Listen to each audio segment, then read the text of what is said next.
George Brockler with you here on the George Show on 710 KNUS. It is Thursday. It's February the 16th, and it is cold outside. There is snow really everywhere, but just not enough to make a difference for the kids in a positive way. There was still not enough to keep Billy and I from coming in. I'm not even sure what that kind of snow looks like, but the kids disappointed last night. Their only question was, is it snowing? How hard is it snowing? That they just want to know, can we please get out from under the yoke of going to school? Now, I had mentioned to you before, Trey had 3 big tests yesterday and was really concerned that enough students would bail or class would get canceled and they'd be rescheduled. They didn't. So he got to get in there. Felt like 2 of the 3 of them went well. So we'll see what that third one is like. Oh, that's excellent. But he has definitely got senioritis. And I hear, and he still puts in the effort. I still see him sitting at his desk in his room and stuff, working on stuff. But I can just hear it in his voice when I say, well, you think you're going to be able to get that B plus up to an A? And he's like, maybe, but I don't care. Like, yeah. Really? He's like, it's done, man. It's done. The college apps are out. Yeah. I'm just waiting on one. I mean, that's it. And I'm pretty sure I'm going to CSU. And I'm like, but what about, he's like, no. Yeah, listen, I'll put in some effort, but no pressure. No pressure at all. No, none at all. Yeah, I remember how that was with my 2 boys, and yeah, that final semester senior year, it's just coast. It was, yeah. I think for me it was, how do I get above a 3.0? You know what I mean? Like, how do I got to really kick it into gear? Really? Oh my gosh. Buddy, I graduated Bear Creek High School with a 3.06 GPA. 3.06. I can only imagine the joy I felt when I quickly saw that last thing, and whatever that A was in PE 8 that I got, I was sure. I was just thrilled. And then in college, I really kicked it into high gear. I mean, I really crushed it and graduated with a 3.07. Hey, so I was really quite the academician there. Thank God the Army didn't care. Yeah, I graduated. It was high school. I graduated. Both of them were both were very close. I graduated with honors out of college. Of course you did. Yeah, it was. I think I had a 3.85 in college. I don't even know what that's like. I don't even know what that's like. I was at a 3.7 in high school, but 3.7. Yeah. Now listen, I graduated. I left Mullen in the middle of my sophomore year. Yeah. Numerous reasons, most of them money related. And I had left there at like a 3.9. You do the honors and the other stuff, and they give you the And then of course I graduated. As I told you, to this day, I bet if you asked my dad his greatest parenting mistake, it was letting me leave Mullen. He would come back and say, "Yeah, should have never done it. We should have figured out a way to make it happen. Shouldn't have given in to his constant bitching and moaning." And there was constant bitching and moaning, especially in the sophomore year. Really? Yeah. Junior year was harder. I got to tell you that one. Well, see, I didn't get that. Yeah. So I would have been crushed by junior year. Maybe I'd have been crushed. Junior year was rough. Yeah. But I got to Bear Creek, and I think the way my dad describes it is, he goes, "You got all interested in being social and stuff." Sorry. You realize there were some people in the school that were wearing skirts, not like at Mullen. Yeah, it was all guys when I went there. You too. Yep. And shortly after you left, though, actually it was my senior year. They let the ladies in, women. Huh? Yeah, it was really interesting. It was the first year that they let the ladies in. In fact, that transition into having the women at the school is part of the reason that I'm sitting here behind this control board today. I was sentence. Yeah, it was a punishment. So far that my parole officer says I'm getting close, but that's right. My senior year, for whatever reason, I don't know why, it was obviously a bad decision by management, but I was chosen to be one of 4 ambassadors for the school that went around and did a series of interviews. And with just strangers or media? Yeah, media. We were thrown at the media. And so we went around and did a lot of media interviews, and I spent some time on radio, and I spent almost an hour and a half on one evening radio show. And we were just talking, and it was fun. I had a blast doing it, and that kind of lit the fire to this, weird, strange, thing that I do now. So you're blaming Mullen, is what I hear you saying. In part, yes, it is their fault, and I want some money back. Well, so I can't remember a snow day at Mullen. We might have had one. I just can't remember. I think we had 1 or 2, maybe the entire 4 years. But it's a private school too, so they're not bound by the squishiness of the school district, like that thing we read yesterday. Like, if you feel like it, And the other part is you got to get your own butt there. That's there right. is no transportation. And that was a big hurdle, That's too, part of it, because too. we lived way out in Lakewood. That is not nearby. That was a hell of a commute. Yeah, so that is a rough commute. The money, the constant whining, it got me out of there, but much to my academic detriment. But there we go. So listen, folks, here's what we're doing right now. You can see Billy and I split screen on YouTube. We have shirts on. We have shirts on. Now, first off, go to YouTube and search up the George Brockler Show or 710 KNUS. You can also, of course, text us. Right here to the right of me is the big text screen at the 710 KNUS app or 710knus.com. Why does it look like I'm in an operating room? I'm just looking at the lights. You've got this nice warm, and yours. Well, they did that faux wood paneling. Maybe it's real wood paneling. No, it's real wood. That is real wood there. That's real wood? Yeah, it is. I had some splinters. Did you rub up against it or something? Yeah, but it was a Friday, and they left something in the kitchen, and I thought it was juice, and it had lived so there. And you know what I noticed about this? Yeah, you cannot and we're flying these two new. Yes. What kind of quarter zip?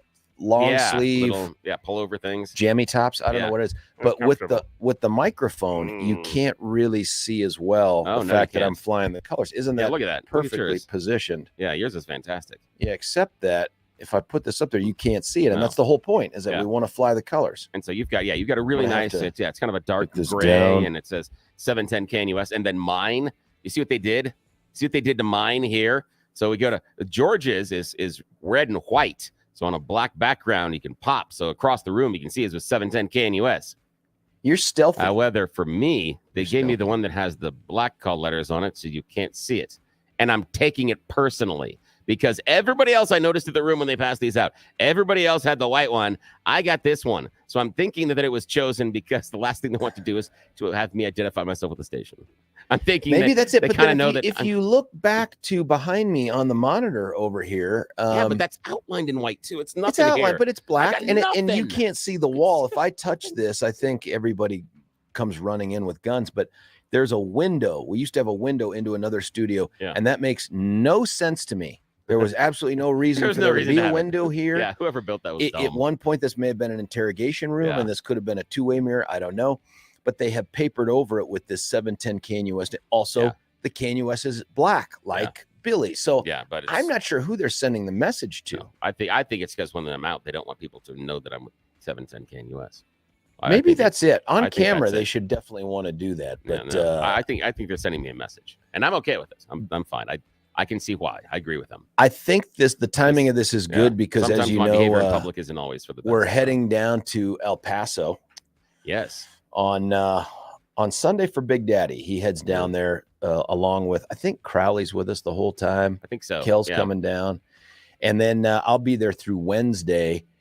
Deb gets down there a day later than I do, but she stays through Thursday. And I think Stefan permanently relocates there. I think he's moving to El Paso. Some of that is law related, but it is. He has to stay out of the state for a certain amount of time. In his new family. I know. A lot of them can't get over the border easily. So it's important for him to be close. And he's starting that piercing business. So. it's a self-piercing. Yes. It's his only client so far, which is really, really awkward. So yesterday, everything got canceled, man. We had some track for Graham that got canceled, followed by some faith formation classes for Graham that got canceled.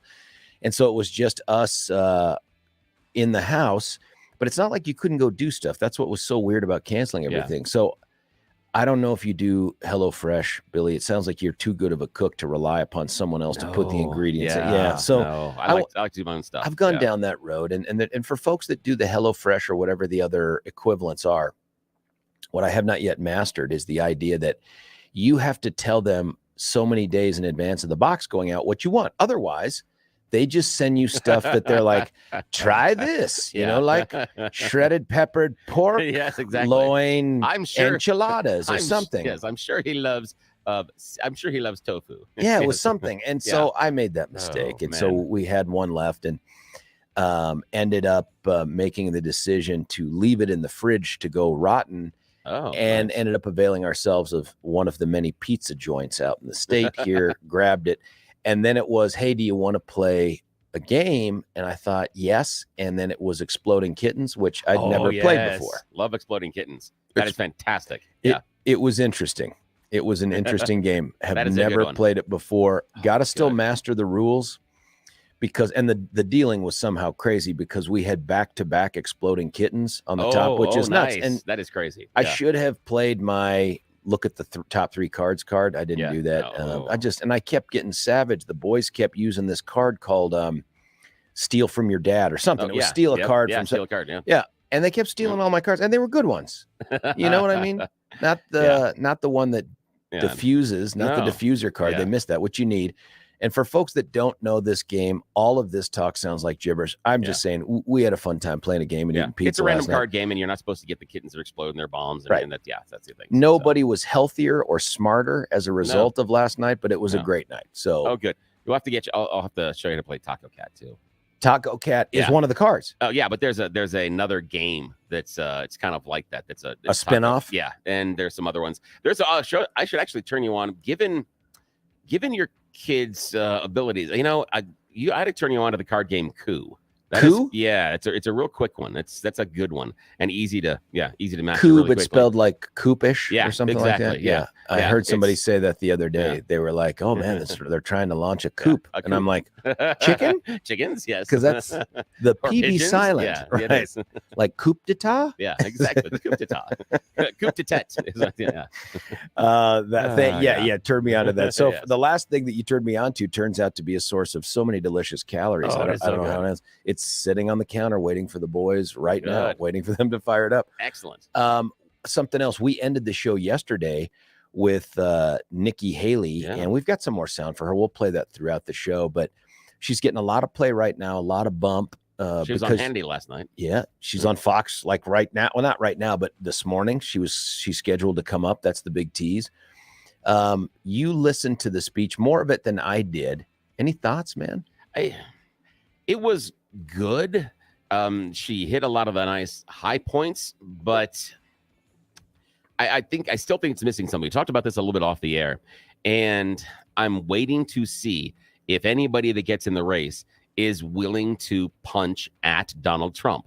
I don't think it works to dance around him and make illusions about talking about him.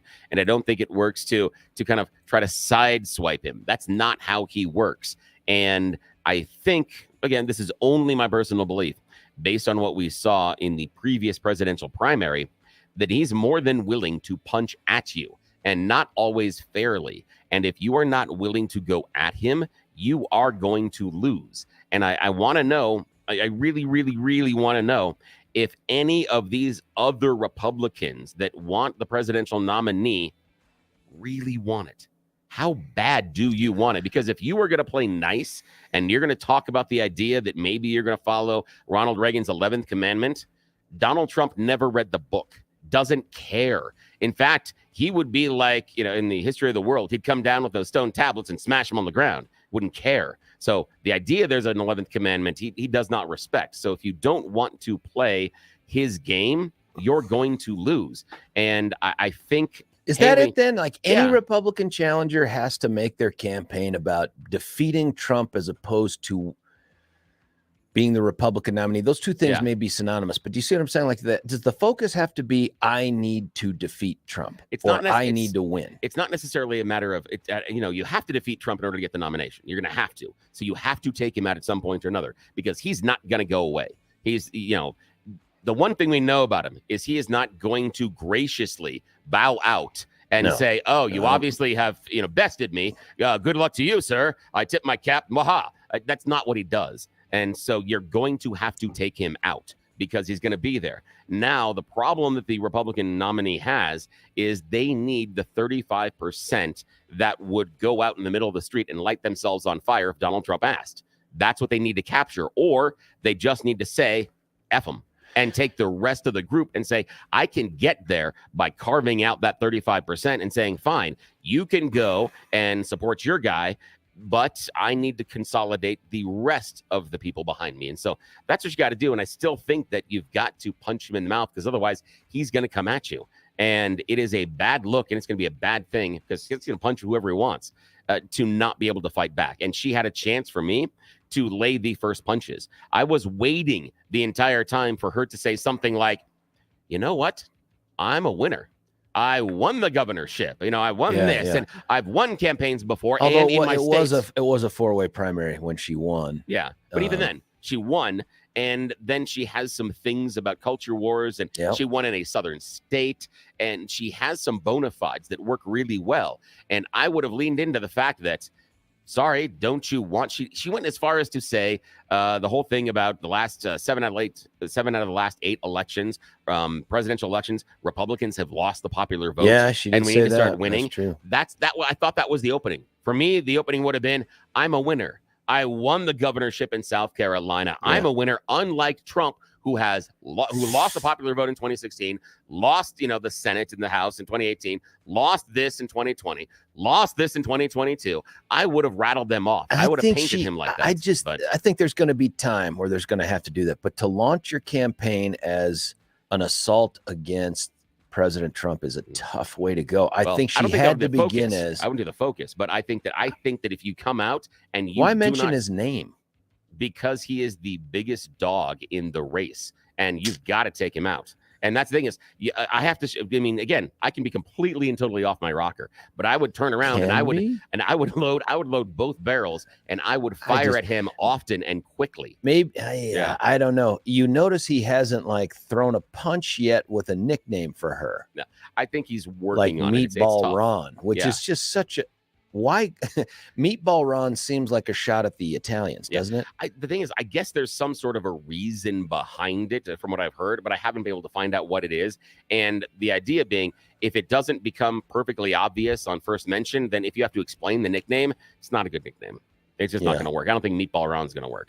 Yeah, and Low Energy Jeb was a winner. Oh, it was fantastic. And Little Marco was good too. Little Marco was a good one. Smarter. Yeah, and so those were good. I don't think he's found one. Flatulent Ted. Was that it? It wasn't Flatulent Ted. No, it was Ugly Wife Ted, I think. That's ridiculous. By the way, she's not ugly. I sat at a table and had dinner with her. She was one away. Marsh sat next to her. And lovely person.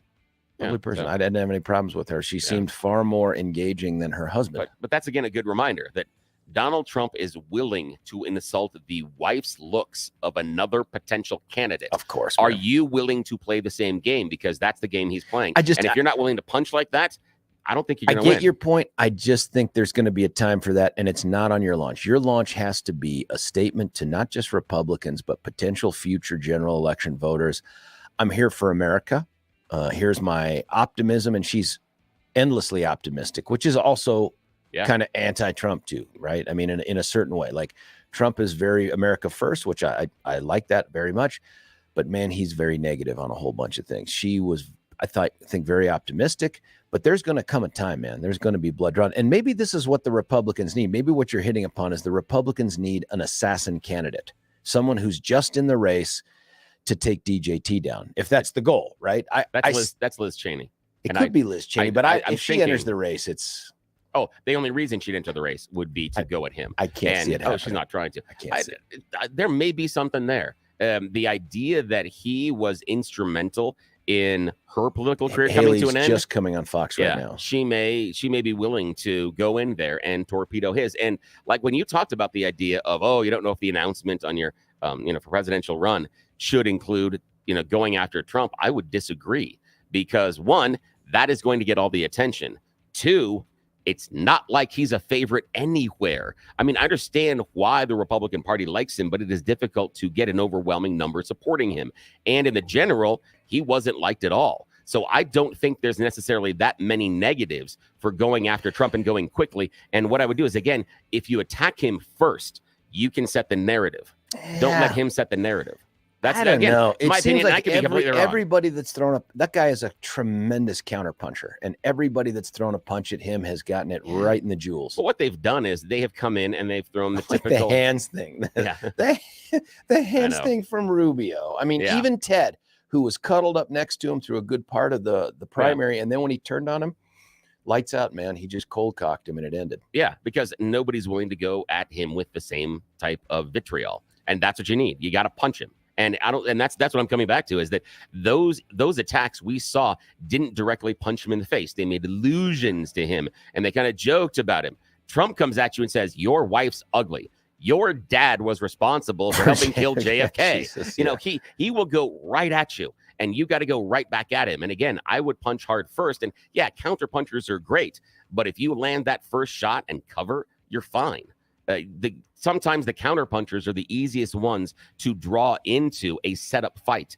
If I know you're a counter puncher, I know exactly how I'm going to attack you because I know how you are going to respond to what I'm going to do. So I can feint one way, I can create a distraction another direction, or I can come right in and punch you in the mouth and then wait to see if you can swing back. It seems like the strategy this time is to not climb into the ring with him, at least early on.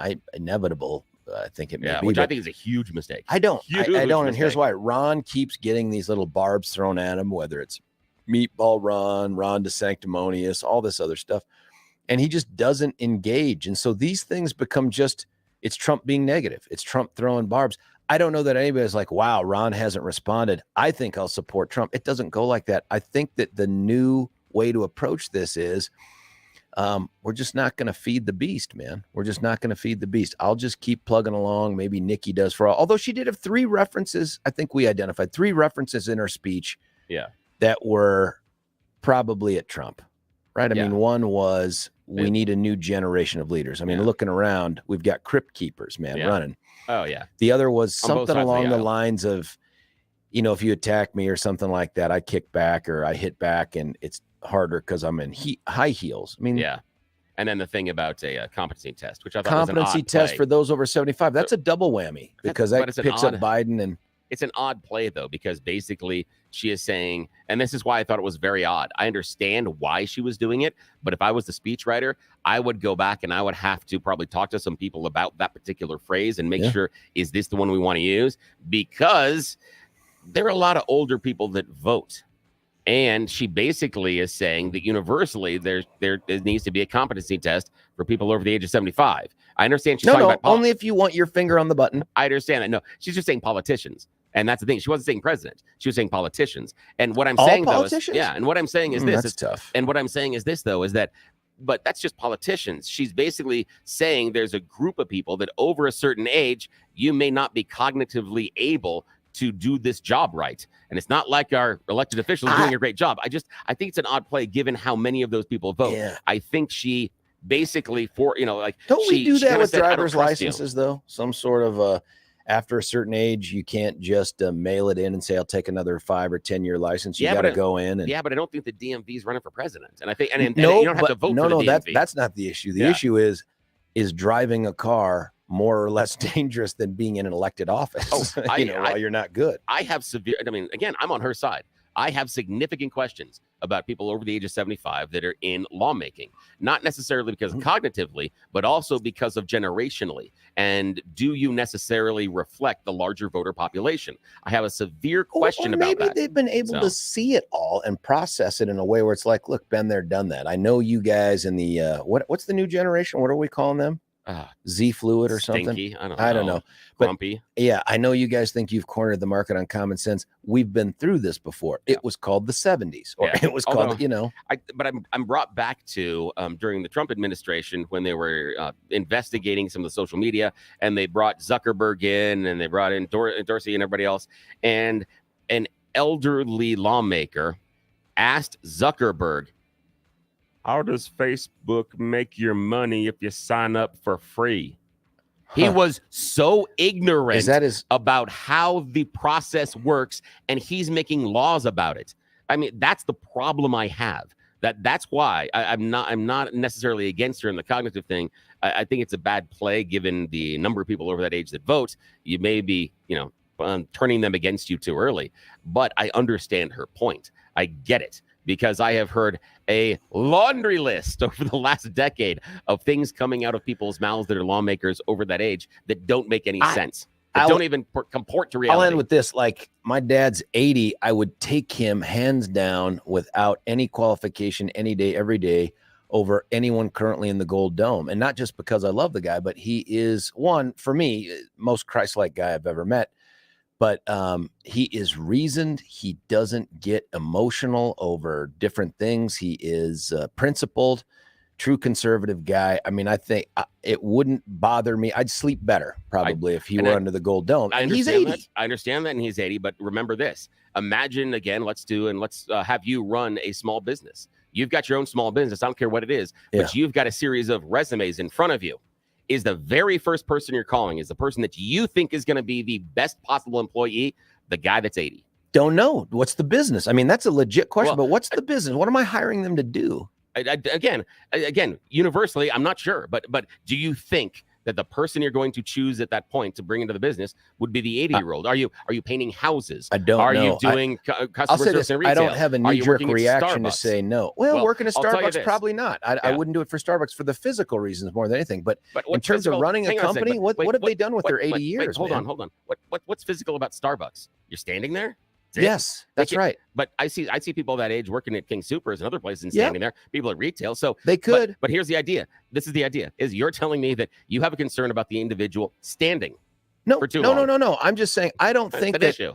I just don't think that that's the kind of thing where my knee-jerk reaction is I'm going to have a bunch of 80-year-olds behind the counter. That to me strikes me as an entry-level minimum wage paid job where your perk is free coffee and we put you behind the counter. But in terms of running a company, I got to tell you, man, I'd love to know what they've done with their time on the earth. And they may be the right person to get us going. I don't know. I just don't have a knee-jerk reaction based on age. I'll just say that based on studies and things that we've seen, the knee-jerk reaction of the businesses are when you get above a certain age, the resume is much less likely to ever get a call back or ever be seen by anybody important human. If what you're saying is people discriminate against people who have a certain age, I agree with you. But I don't fall into that category. I know, but I'm just saying that more likely than not.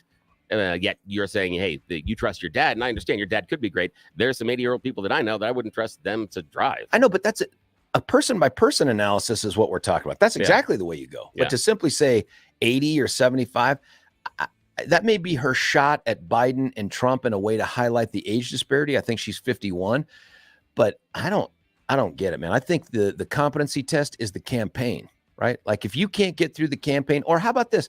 If you're in your basement the whole time, you're stammering, stumbling, all these other things, and voters still want you, I think we get to vote for who we want. I mean, at the end of the day, America picked Biden. Okay, we're stuck with that. But the idea that we're going to exclude people based on age, that sounds like our ridiculous rule here for judges in Colorado, where it's like, we don't care how smart you are. After 75, you got to get off the bench. Why? Just because.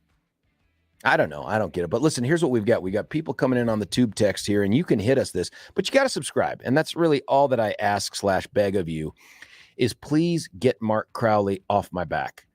And the only way to do that is if 41 of you just take a few seconds, go out there to YouTube, and Billy, for the second time in as many days, I've been told not to call it the YouTube. That happened yesterday in our meeting. I can't remember if it was before or after you got there, but the YouTube has to end. Go there and subscribe, and booyah, you're in. Bunch of texts here. We'll consider some of those and start reading those. Got some texts coming in off of the regular 710 KNUS app, but we're going to shift gears here just a little bit. Actually, do we still have Frank on the line? We do. Listen, Frank, if I don't take you after this break, it's only because we've got some FCC mandated things to do called the Thorpe Report, and you choose the news. And I promise you that we'll get to those things. Let me remind you too, if you've got some place to go, point A to point B, roughly 20 minutes, and you're in the car thinking, am I going to listen to something other than 710 KNUS? And I hope the answer is no. Think about this podcast, the Advance Colorado Rundown. Michael Fields does a great job getting out information that you probably weren't aware was out there about things going on right now. It's on every platform that's out there. The Amazon, sorry, I'm supposed to not say the Amazon. I'm sure it's on Spotify. It's on the Apple Podcast one. That's how I listen to it each week, and that's what you should do too. When we come back, we're going to take care of callers at 303-696-1971. We'll continue to do some texts. Really, the sexiest part of the show, honestly, is the Thorpe Report, and you choose the news. That's coming up next, too. George Brockler on the George Show, 710 KNUS. Want to take your favorite radio station wherever you go? Well, now there's an app for that. No matter where you are, stream your favorite shows. Tap the app to listen to podcasts. Talk back to your favorite local hosts. At the tone, leave a message. Call the show. Set your alarm. Enter contests and win prizes. All in the palm of your hand. Available now for iOS and Android devices in the App Store or Google Play. And best of all, it's free. Download today.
Well, you can't hear it on the podcast, but it's a little bit of Queen Bohemian Rhapsody right here. George Brockler on the George Show, 710 KNUS. We're going to go to the phone call that we've got right now, and you can join Frank from Evergreen by calling 303-696-1971. Frank, what do you think? Well, I think that your Trump hate is so deep that you're missing the forest for the trees, George and Billy. Well, hang on. My Trump hate? I don't hate Donald Trump. Well, let's say political hate. I don't hate anybody either. I'm not a fan. Yeah. So anyway, it's coming through as hate. I'll put it that way. And so anyway, hold on, hang on, Frank. Before you get there, Trump what is haters it? from What day is one, it that I said that suggests I hate Trump? I mean, what are the words that I spoke? Well, I have no idea. You know, again, it's a feeling. Okay. Well, I think it's a conclusion looking for some ratification. And I think it comes from the fact that if someone doesn't say something positive about President Trump, then they must hate him. And that's not how it is with me. I'm just happy to be skeptical of the guy's conduct and the things that he's done. And if that skepticism is interpreted as hatred, it's wrong. So you don't hate him. You just hate his conduct. Is that what you're telling me? I'm very skeptical and critical of some of his conduct. Absolutely. I'm curious, where were you when Republicans walked out on Trump at the convention? What was it, 16 or 15 or whatever that was? Were you part of that? No, man, I didn't. I think that's the national one. No, I didn't go to that. Other members of this station did, not me. I mean, I didn't think you were there. I'm just wondering, what did you believe? What did you think of that when they walked out? I mean, those were the original Trump haters. No, I don't know. But some of those, to be fair, Frank, have come the other direction. Yeah, and are super Trump supporters. That's true. People that were involved in walking out at that are even now folks on this station. Huge, huge supporters. Even though they originally said they didn't like him at all. Good for them. They can learn still. That's good. But what did they learn, Frank? What did we learn? No, Frank. What did we learn by supporting Trump? We learned. Did you miss his 4 years as president when the border was secure? We had energy. Hold on, Billy. It was more secure, but it wasn't secure. I mean, the border has not been secure for eternity. That's Trump hate. That's Trump hate. Because I disagree with the statement that the border was secure. Yeah, okay. So we had zero illegal immigrants under Donald Trump. Zero. You are dissing his official record. That is the record. Hold on. It was if I bring secure. any measure of scrutiny to your comments that the Jesus of politics cured all of our ills in 4 years, then all of a sudden I'm a Trump hater? More Trump hate. So here's the thing, buddy. Is that what could I say that wouldn't be Trump hate? You can at least. I love him. Well, he had a hooker in Vegas, even though it was legal. It's the kind of thing that our wives probably wouldn't agree to. You know, you could say stuff like that, and that's perfectly true. What's not true is when you say that the border wasn't perfectly secure, that we had illegal immigration. It was just much more secure than it is now. That's Trump hate.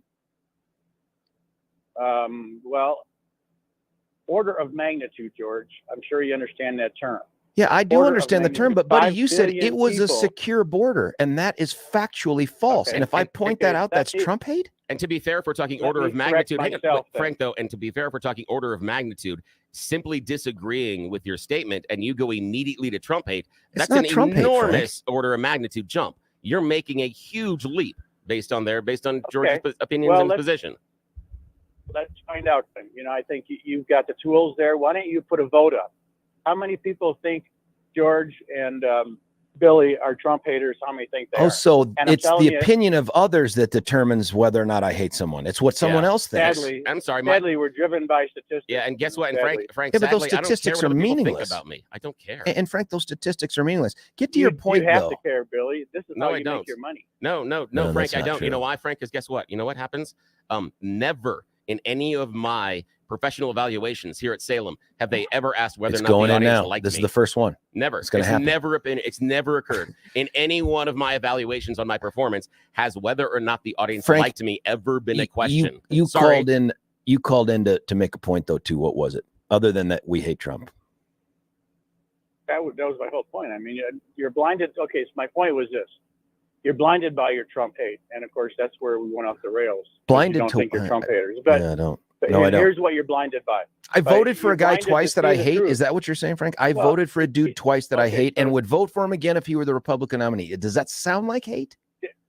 Did you want to hear my point? My I point do. is, I do. But your your question point is was, you about- said your point was we're Trump haters, and so I'm well, no, asking that you to actually defend wasn't. that. That actually wasn't. But That's okay, what the you're words not out of your Trump mouth, haters. buddy. You love him. You'd actually, in your mind, you're not. But anyway, here's my point. My point is about Nikki Haley. Yeah. Nikki Haley was the only hope she has of winning, and I love Nikki Haley. She's great. Is wooing some of the 70+ million voters, Trump voters, and she's not going to do it by ticking them off. And he's also number one, collector of money, so to speak, in the party. And he's got the cash, just like Mitch McConnell had the cash, and that's why he screwed over the Senate. So, I think you're blinded by that, and you think Haley can all of a sudden magically pull out her, sword Frank, and take where out Trump. did you hear anything along the lines of Nikki Haley's going to win and she's going to? Where did you hear that in this first segment ever from me? Oh, I didn't hear she was going to win. You were actually a little bit less Nikki Haley-ish, I will say. Billy was like off the rails. Nikki Haley. Off the rails? We just No, had no, no. the only point Frank, that we discussed was Yeah. that Billy thought she should have been more aggressive and overtly anti-Trump Yeah, in her opening and take speech, out and I Trump. disagreed. Yeah, I just didn't think that was the I way believe, to go. Yeah, Frank, I Okay. believe that if Donald Trump becomes the GOP nominee, you are going to have a Democrat in the White House. I don't want that. I think that is a detriment, and I think Well, Trump needs to be out of there. And that's my opinion. And so I think, and again, I over and over and over again during that segment said I could be completely wrong. But my opinion is you got to go out there and you got to punch him in the mouth and you got to do it quickly because you got to move him out because disagree. he is not going to be a winner. And I know you disagree. And this is just about tactics. Neither one of us talked about hating Trump. I'm not a fan of the man at all. And I believe that he is nominee. We lose again. And I don't want that. I'm tired of losing, as Nikki said. I would like to win. And I don't think he's the key to winning. I am sorry for calling you a hater, Billy, but I appreciate that. because I know you don't hate anything, probably just like me. Yeah. So the thing is, but it's a political term these days. Yeah, Everybody I hates get it. Everybody hates this. Everybody hates that. Yeah. And we have a the difference thing- of opinion. And yeah, we see it differently. Absolutely. I get that. Yeah, absolutely, Frank. Okay. I respect that. Yeah, if I think there's probably, I would say there's a 50-50 chance. I'm not saying absolutely lose or absolutely win. I don't know, to be honest with you. Your belief is different than that. And I think on a different note, though, even though I am up against that age, you age discriminators we're talking about. Not this me, morning. buddy. Once again, you are attributing to yeah, I me know. something I never said. I know it was mainly Billy, and you're talking about your grumpy old guy on Saturday morning too. So watch out. So the thing is, I don't know, but I do think he's got the right to take a shot, and I hope he takes a shot, and I hope he wins. Now, will he win? I don't know, because I've said before, and I'll say it again. It has nothing to do with a candidate. It's our electorate. We've got a bunch of people who have this last couple generations don't even have an education. They don't even know how to read and write. How are they going to make a rational decision on a president? I mean, I understand that, Frank, and I get your point. But when we talk about rational decisions, remember that we also had the former president for 2 years now complain about an election that he lost. He inventing stuff that happened and inventing an entire narrative. And so when we talk about rational and we talk about the idea of delineation of an electorate, that also has to enter into the conversation fairly. Yeah, well, true that. But if you would actually look at what happened in the election and look at what happened to Carrie Lake, by the way, I donate to her, I donate to Boebert, and I donate to Trump. And if you look at what really happened in the polls, you will see that there was a bunch of funny business. No, I disagree, Frank. I understand that you say really look at it. I've spent hours and hours. And Frank, I totally disagree. forgive me, man. And I can go laundry. We got to list go. of We things. went long with you on this one, Frank. I really appreciate the phone call. I'd say we'd get to the point sooner without the introductory labeling, especially when that ends up becoming the distraction. And I got to tell you, man, if you make an accusation about something I said or who I am, I'm always going to make you prove it before we move on. So rather than do that, we should just get to the point. But I appreciate Frank's call. We have Craig on the line as well, but we're going to cut away for a well-deserved and a little bit overdue break here. Stick around. 303-696-1971. Some text coming in as well. It's George Brock on the George Show, 710 KNUS.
George Brockler right back with you here, 710 KNUS. I normally get to talk about these folks in the 9 o'clock. I'm pleased to see that on my little special sheet right here, I am to tell you about the magic that is Littleton Jewelry right out there south of Hudson Gardens on the west side of Santa Fe. So easy to get to, whether you're going down 470 or Hamden West. You just take a right or a left, north or south respectively. And what makes them special is that they do the stuff that the big box stores there in the mall just don't do. They're not a national chain. They're a local store. His parents started the business as a watch repair business, and he's just blown this thing up. So here's why I tell you to go in there. Their selection of things, all things precious, right? Whether it's metals, they do coins, they do fixing your jewelry, they do cleaning up your jewelry. Something as easy as that, fixing or cleaning up your watch. They fixed my watch. But the thing that they do that makes them super unique is the custom design jewelry thing. And it's so easy to get into the process. They don't look at you as, hey, we just want to get this project done and collect the dollars. They look at you as part of the community, which they're all part of the community. And they sit down with you and go through a process where they will talk to you about what you want to do, offer you some sketch design things. They'll put it into some 3D CADing, and then they'll give a wax replica of this thing, like mock-up of this thing, and then they go to town on the jewelry. They have two of the best custom jewelry design guys in the metro area. These are guys that are sought after by the mall stores, and they say, no, we're staying here with Jesse and Littleton Jewelry. So go to littletonfinejewelry.com and check out what they have to offer. And it's more than I can possibly tell you in this ad, but also find the time to drive out there. And if you're in the area, it's just easy to get to. You turn right past the jewelry repair sign just south of Hudson Gardens. Go in there, tell them hi. Tell them, hey, I heard about you on George. Thought I'd just poke my head in. They're not going to put pressure on you to do anything. They'll show you and teach you anything and everything you want about what they have in there. And my guess is when you're ready to buy, you go back in there and you pull the trigger on that thing. And that's the way to do it. Tell Jesse and everybody else we told them hi. For us, it's Littleton Jewelry at littletonfinejewelry.com. Now, listen, Craig, I do want to get to you. And here's the deal. We only have seconds before the music plays. That's just not fair to you. I don't want to do that. So if you hang on or you call back after the top of the hour, we'll get to you, I promise. And all the other callers that are starting to dial the 303-696-1971 and the texts that have come in, I'll take on some of that as well. I just want to tell you this. It ain't going to get warmer than 32, according to Denver 7. And the numbers for the days after that, identical to what they said yesterday. Maybe they're figuring out a way to nail this thing and avoid criticism from 710. When we come back, you, me, the phones, the text, the tube text, George Brockler 710, KNUS. Want to take your favorite radio station wherever you go? Well, now there's an app for that. No matter where you are, stream your favorite shows. Tap the app to listen to podcasts. Talk back to your favorite local hosts. At the tone, leave a message. Call the show. Set your alarm. Enter contests and win prizes. All in the palm of your hand. Available now for iOS and Android devices in the App Store or Google Play. And best of all, it's free. Download today.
George Brockler, right back with you here on the George Show 710 KNUS. We've sort of taken a little bit of a detour from some of the plans that we had this morning, but largely because of a conversation Billy and I started in the 6 o'clock hour about Nikki Haley's launch speech, which we ended the show with yesterday, and we've got some sound we can play as well about it. And it started a conversation, which was really just a disagreement between Billy and I, that Billy thinks that whether it's Nikki Haley, I don't think this is a Nikki Haley thing. I think this is no matter who it is that's going to be running as a Republican seeking the nomination, they've got to come out pretty aggressively and start throwing some punches at the DJT. I disagreed and said, look, there's always going to be the scuffle with the big guy.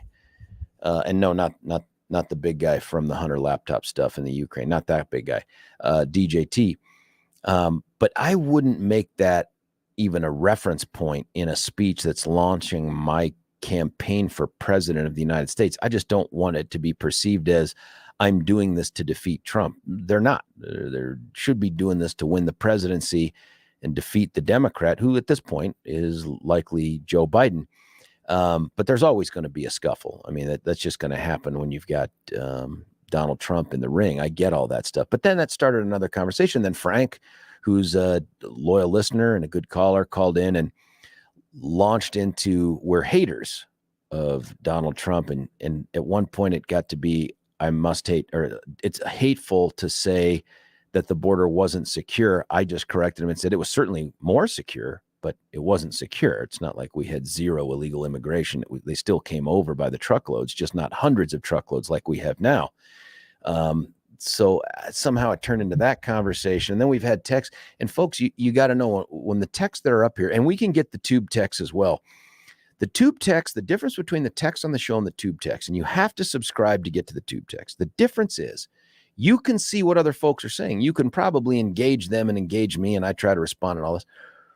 But on the regular text, you can't. But what you can't see from the folks that are texting in here is the disparity and the difference between some of these. Some folks are like, get Frank off the radio for a whole bunch of reasons. Other people are like, that's so funny if you're I think Frank is related to Joe from Arvada. Or if you're a Trump hater, then Frank is a Trump brown noser and all that. I'm not into the label stuff. But then other folks are coming in there like, yes, that's absolutely true. You do sound like a Trump hater because you never talk about the positives. You never talk about the good things that Trump did. Why would you do that today?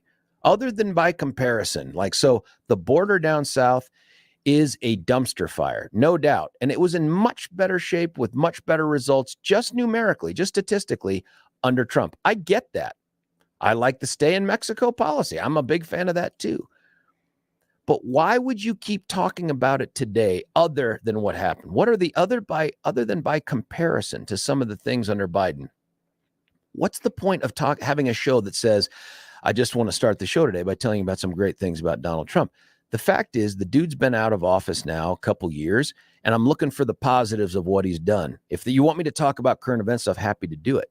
I just don't know what that is. So I don't want to turn the show into yay Trump, nay Trump. This was really a conversation about Nikki Haley, but there's a number of you out there, folks, and I respect your position on this. If anybody says anything that isn't the anointed one, part of the Red Sea of politics, it becomes this thing where it's like, you hate him. Why are you so net? It's like, wait. That's not even the point of this. But I want to get some more thoughts here on the Nikki Haley piece, and we've got some sound. Craig from Fort Morgan, you're on 710. What do you think? Well, Nikki can't run for president. I don't even know why she's running. Why? To put cash in her pocket. Well, both her parents aren't born from this country. They're not from this country. That's why she can't run. One, I don't know if that's true, but where did you get the idea that both of your parents had to be Americans to run for president? I believe it's written in the Constitution, from what I understand. You're going to have to find that for me. Now, it's one thing to be a natural-born American citizen, and that is you're born right here in America.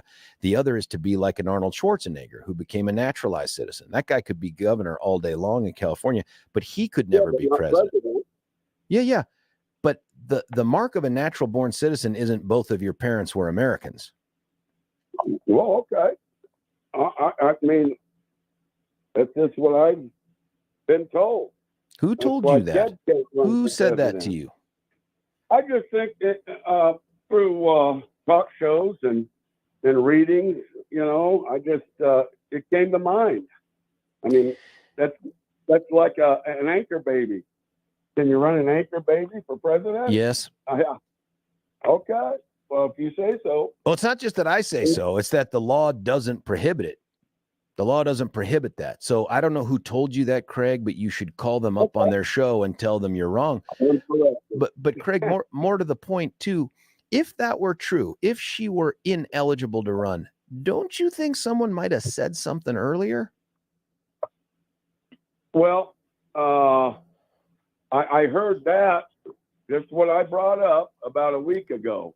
On? That's what I heard it from, and I've read it too. So really, where did you read it? I'd love to go. I'd love to go check it out, man. I'm open to being corrected by better information. Where did you read it?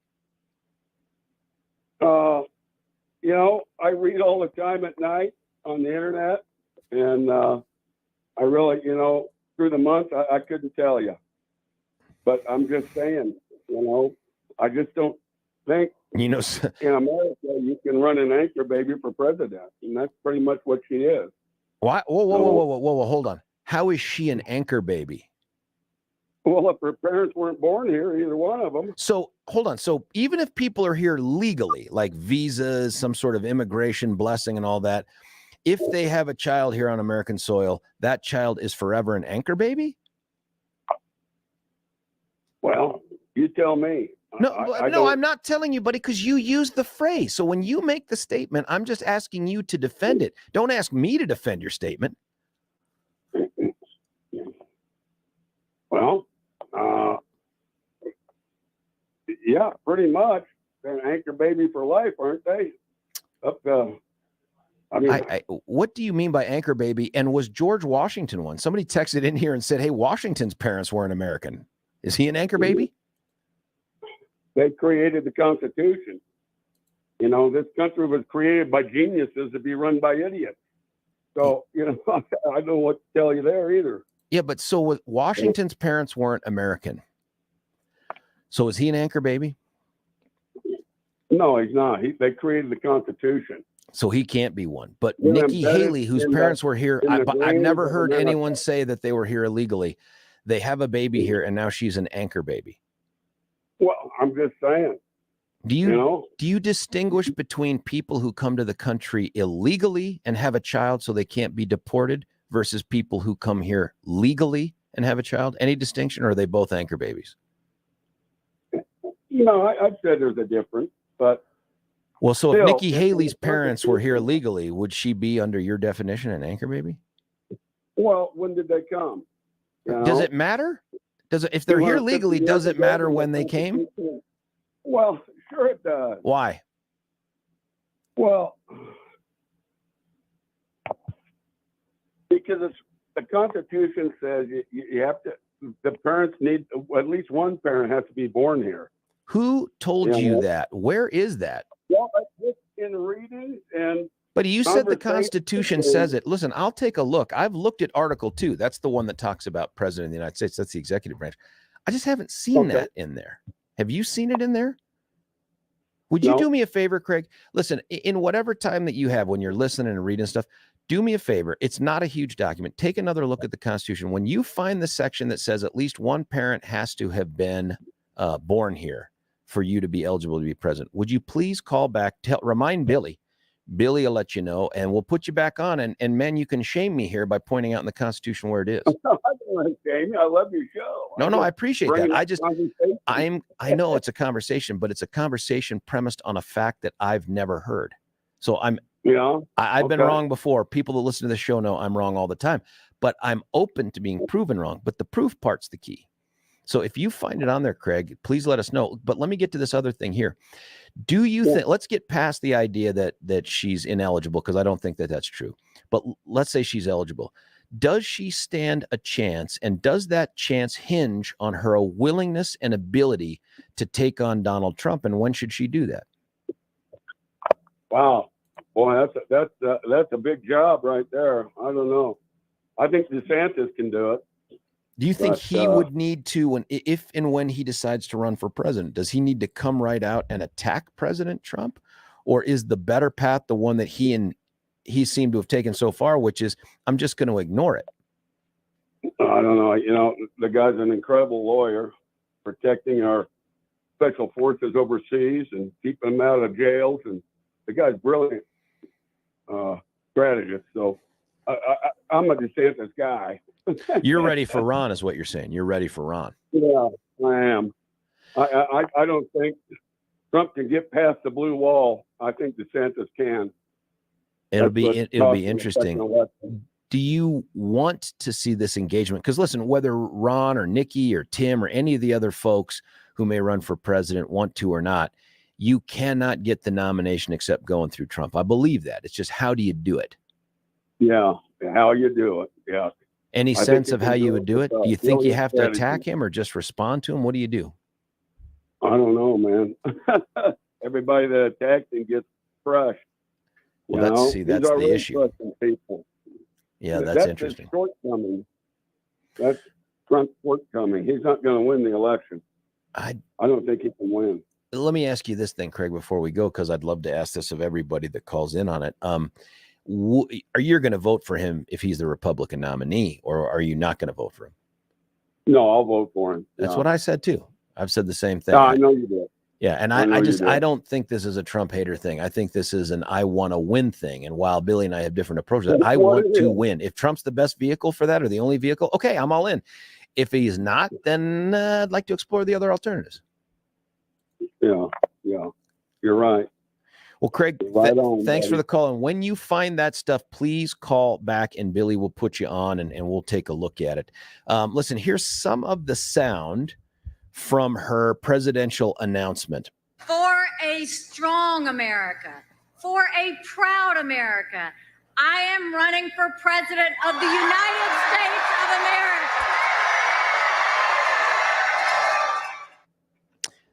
I think that sounds great. I think we're all in for that. Now, interestingly, at least in the parts that I heard from her speech, there aren't a lot of specifics that I heard there about how we're going to solve these different things. Yes, China's a problem. Russia's a problem. I didn't hear a lot of specifics, but maybe, I've never run for president.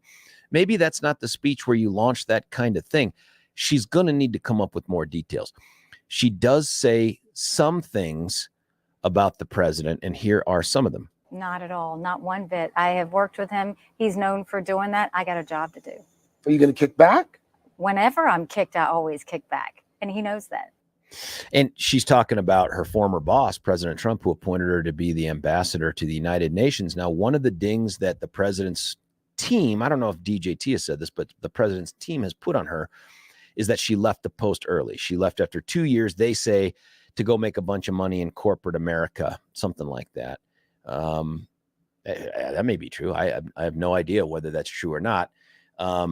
But that's already starting to unfold, this sort of criticism that's starting to unfold. Here's our buddy Alexa. By the way, Alexa has said that there's no evidence that the Don ever called DeSantis meatball. There's no evidence of it. If that's true, then I've only read a couple articles on it and the reasons for it. But that's interesting. Alexa's also going to bet me a meal that Biden is not the Democrat nominee in 2024.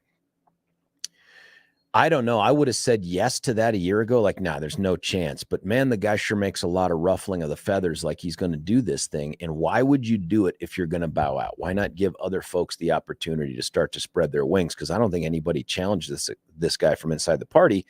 Certainly not Sanders. I don't think he does it either. Very, very interesting. Do you think, Alexa, that changed after the balloon stuff, or was it always going to be that way? Here's one. The only tactic to use against Trump is a 2x4 between the eyes. Yeah, I get what you're saying, but I don't think that's right. Here's one, our buddy Joan. So here's my review of Nikki Haley's speech. First, the visual. They've done something clever. They've made the people behind her darker and more out of focus. They did this with Sarah and her rebuttal or something. This also does not allow you to look at who's standing with her. The white suit was bride-like. Her gestures are too big, looks fake. She says she's not about identity politics and then calls herself a brown girl. Both Santos and Haley are trying to be Trump. I think you meant DeSantis, Joan. Both DeSantis and Haley are trying to be Trump with the arm gestures, and it's not natural. She's definitely trying to paint Trump and Biden as too old. Yep, I get that. A Kennedy strategy from 1960. It is on. Dwayne from Divide, Colorado. What are your thoughts? Good morning, sir. Good morning. A couple of things. McCain was born on a territory. He was born overseas. I've heard that. He was, Yeah, I've heard that. okay, so, and he was allowed. That doesn't matter what the parents are. If you were a citizen born on American soil, the anchor baby situation. So if your parents come over and they cross the border and you deliver, you're an American citizen. That's why everybody's running through the border right now. I think that's if true. they're pregnant. I think that is true. Yeah, I think so. That's why right. they're flying over here. You go through Dearborn, Michigan, and you'll see a lady sitting there, and you can see the contractions. I mean, the navel's popping in and out, and it's like as soon as she gets out of the airport, it's like boom, baby, and then all of a sudden that's an American citizen. That's and true.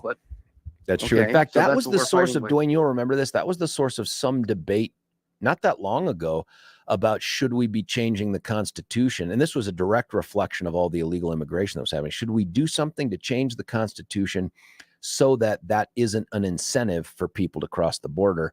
Of course, that never got anywhere, but you'll probably remember that conversation. Well, as a first-generation American, as an adopted child brought to the U.S., yes, I'm all for it.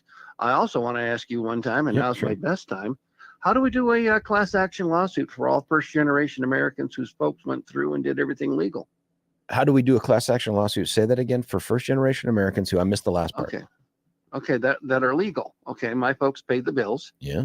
And everything else. And then at 25, I was allowed to make a decision if I go back to my country or become a citizen. Sure. And that's because I was in the 60s. And okay, all the money that was spent and everything else and all these others trying to skip through the process, I believe that anyone who's I see what you're saying.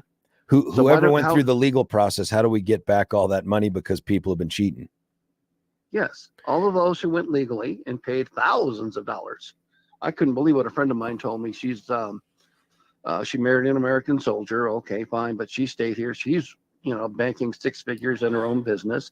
She's a hustler, and she spent over $30,000 to get her U.S. citizenship and everything. And I'm sorry, I think she should get her money back. I mean, yes, she's reaping rewards, but she went through and did everything. Look, Dwayne, your point is well made, which is it's an incredible disincentive for people to follow the legal path, which is costly if you don't have to follow the legal path for free and you can get in and people will fawn over you and throw services at you and all. I get that. But the question that anyone has to answer when they're considering a lawsuit of any kind, whether it's a class action or not, is what is the harm to you? What is the harm to you? And if the answer is, well, I could have broken the law for free instead of follow the law and pay this money, that's not an actual injury. See, that's why I didn't go to law school. But Me neither. No one's ever checked. I just keep saying I graduated from CU Boulder from the law school. No one's ever gone to look to see if my picture is even on the composite there on the wall. But someday someone will, and they'll call me out, but it'll be too late. Well, I mean, there's always the fact that underwater marble stacking was a bachelorette degree, so you have that as well to fall back on. When I was up at CU, they were just starting to get into the sort of socially, justified classes where you had to take these writing courses. And the least offensive course I could take was exploring a non-Western culture, Japan, and the topic was baseball. That's the least offensive. I had no interest in that topic. It turned out to be pretty fascinating, but the rest of the topics were cray-cray. And you could see though now in the rearview mirror, I can see where they were going. This whole gender identity, women's studies, kind of the more extreme versions of that really had its genesis about that time, in my opinion. And it's just taken off since then. At CU, I don't know. That's my alma mater. I'm always going to love them and I'm always going to support them because of that. And of course, Prime. But man, have they taken a left turn. Well, all colleges have. I mean, what you were looking at just the beginnings of the festering boil and now the splash that's gone on. And you and I have discussed before on this whole genderism. Who's going to be the first one to stand up and go, no, you're not? I mean, who's going to stand up and sit there and say to, the purple-haired, massively tattooed, non-binary, gender fluid, and sit there and say, no, you're a girl. It's so funny you bring that up, Dwayne, and I was going to cut away here for a break, but I'll say this. there's social pressure here on everybody. So I did an interview with Associated Press over the upcoming preliminary hearing for the Club Q shooter, who will remain nameless. And as I was going through it, I just kept saying, and then he did this, and then it did that. And then the reporter was like, do you mean they? And I was like, yeah, listen, I'm sorry. I'm not trying to offend anybody. This guy can call himself whatever he wants. I'm calling him he because we all know he's a he. But if he wants to be called they in the report or in court, I don't care. But that kind of pressure is real. And that's where we're seeing it. It's starting everywhere. So I can imagine even at school, it's being, inculcated in our kids here.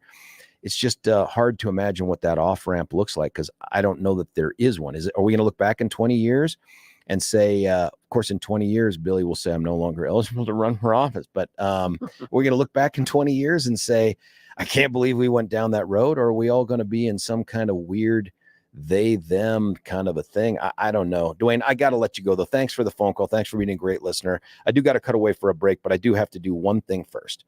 And that is to remind you, and I say remind you because I talk about him every single day on this show, and I do it with a little bit of pleasure here because I work for the guy. His name's Dan Caplis. He's not DJT, he's DJC. You make the connection. Guy's been practicing law in the state. He's also a CU buff, by the way, CU law grad. That tells you right there he is high quality. He and Michael Fields, also CU law grad. I'm just telling you, they are the cream of the crop. No offense to DU. I teach there every single week. My mom was a DU law grad. But to CU, there's just something special. And he has taken that something special and he has turned it into a career of fighting for the little guy and the little gal. And I think he's got to take a great deal of pride in that. Dude's tall already, but I think he stands a little bit taller knowing that he is the person that stands between those who have been hurt and the people that don't want to get them justice. And he does it for them. I mean, it's, I don't know, man. If you were going to do an old Western about it, Dan would be the guy with the white hat on, standing there in the on the town street, the main street, taking on the insurance company, trying to protect the town from the folks that don't want to treat him right. I got to say, he and Bobber have done such a wonderful job that the outcomes are undeniable on behalf of victims. And so if you're out there and you're wondering, is my case big enough? Don't do that. Don't wonder if it's big enough. Make the phone call. 303-770-5551. Dan's firm is built to get justice for the people that need it the most. And that could be you. It could be a loved one. And so don't hesitate. Just anytime you hear someone say, hey, something horrible happened to me, I'm in a lot of pain, tell them you should call Dan Caplis. Don't wait. Call 303-770-5551. If they're like, well, who's Dan Caplis? Tell them, go to the website. Go to dancaplis.law.com. Dan Caplis, that's with a C, law.com. Check him out and then call him at 303-770-5551. When we come back, we've got other callers on the line at 303-696-1971. The show's taking an unexpected turn on this topic with Nikki Haley's launch of the campaign. We've got other stuff, too, that we're certainly willing to have a conversation about. We have a guest in the 9 o'clock hour. It's a guy named Dustin Zvonek, has a crazy idea on how to help cure some of the problems with juvenile crime. It sounds like it's old school, but in the modern era, it's kind of novel. We'll talk with Dustin Zvonek from Aurora City Council at the 9 o'clock hour. You stick around. George Brockler on the George Show, 710 KNUS.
George Brockler back with you here on 710 KNUS. It was sort of fortuitous that we got steered into a discussion of the upcoming election. There is a bill out there, and I would love to try to get State Senator Barb Kirkmeyer. I would have been, could have been, should have been member to Congress for the 7th Congressional District. As you know, she lost by a margin that was less than the amount that the Libertarian who burned the house to the ground got, so that Dr. Caraveo, who of course paid herself with her campaign funds, because you know doctors don't make that much, and she's now in Congress instead of Barb, which is a tragedy for Colorado and frankly a tragedy for Congress too.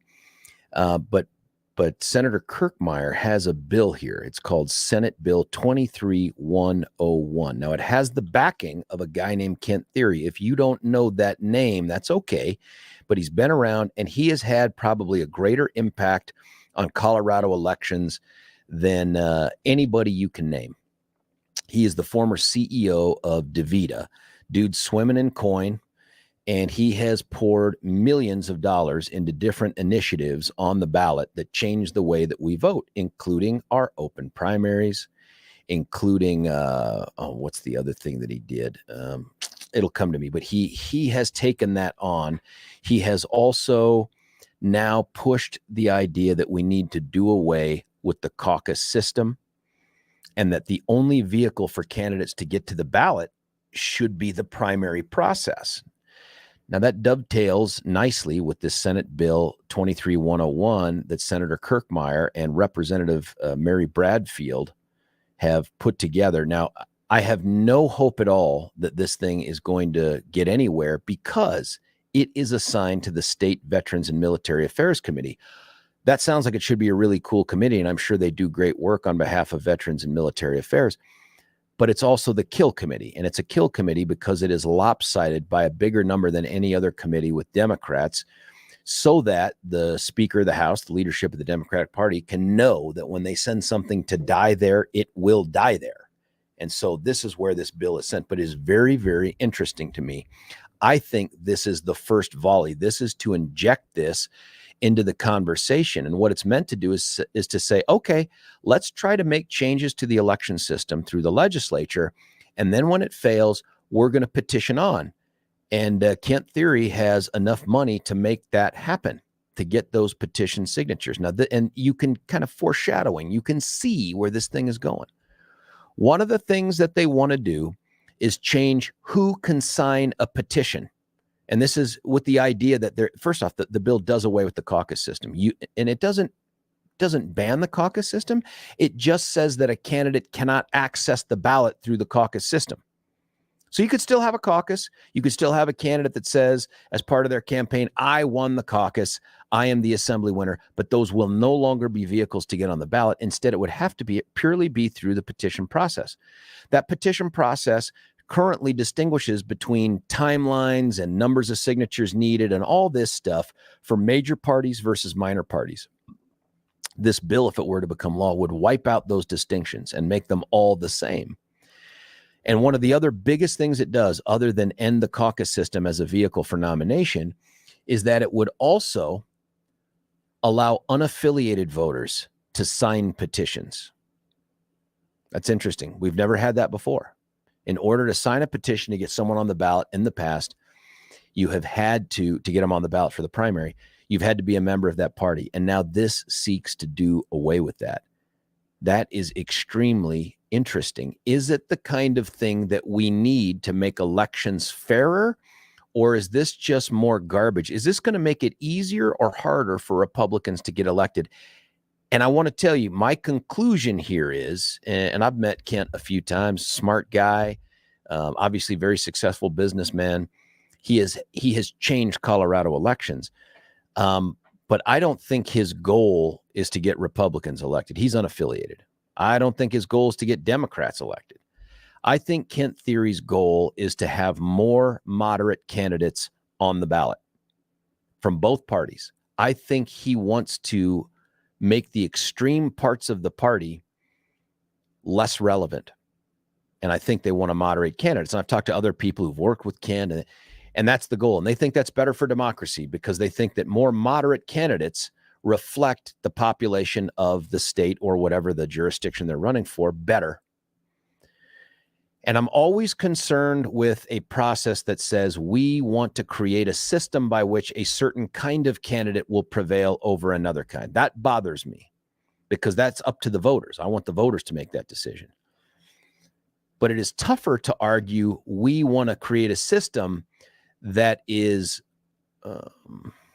easier for someone who represents the greater number of views of the community to make it onto the ballot. Couched in those terms, it's harder to push back against. But I think where they've gone so far, they want to see more moderate candidates, and they want to see the party sort of de-extremized, de-escalated. I don't know what the right word is. I'm just making it up here. I'm almost going Dr. Seuss with this. But I think the goal here is to try to eliminate the extremes from the party. And if you're a caucus goer, and I participate in my precinct caucus, I go to the county, I go to these, and I'll keep doing that stuff as long as they're around. But if you go to one of those things, looking around, the people that are the grassroots activists, the people that are most invested in that part of the process, those folks tend to be more conservative on the Republican side and more progressive / liberal on the Democrat side. That's just the truth. That is just how it happens. And you can see the difference between primary voters, especially ones that have unaffiliateds involved, and the assembly goers in terms of the people that they pick. I mean, just about outside of John Kellner, who ran unopposed, I don't think anyone who won the assembly, maybe Lang Sias won the assembly because nobody opposed him either. But if there was a contested assembly election, that person tended to not make it through the primary. And so that's a source of great consternation for the grassroots, because they're like, see, when you let unaffiliateds in, you don't get true conservatives, you don't get true Republicans. We ought to end that process. And so now enter Kent theory, enter this bill by Senator Kirkmeyer, which I think is destined to die. And by the way, I don't think the Democrats want to go down this road either. I don't think they want to support this either, because they think that those folks that are in office are there because of the assembly process too. But what's interesting now is on the Republican side of things, we are shaping up to have a battle between, and I'm trying to look this up where it is in the Constitution, a battle between the law and a battle between parts of the party. So you've got folks now after this state central committee meeting that's going to take place next month up north.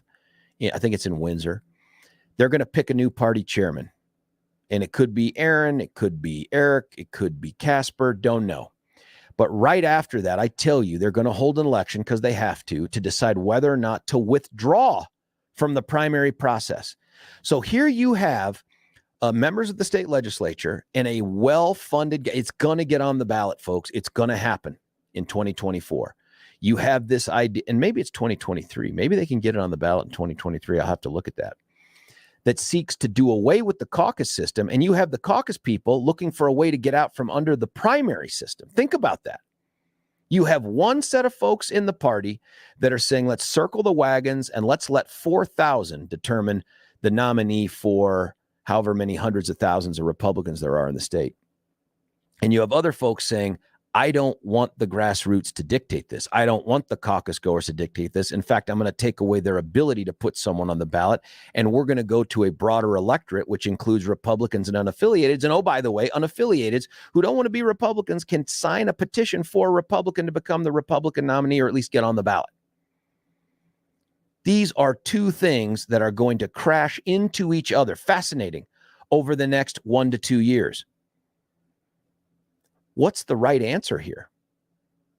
What is the right answer? Should we circle the wagons and say we're just going through the assembly process for our nominees? And that would take place, by the way, at every level, state house, state senate, and they all have their own little assembly things going on, the counties, the state.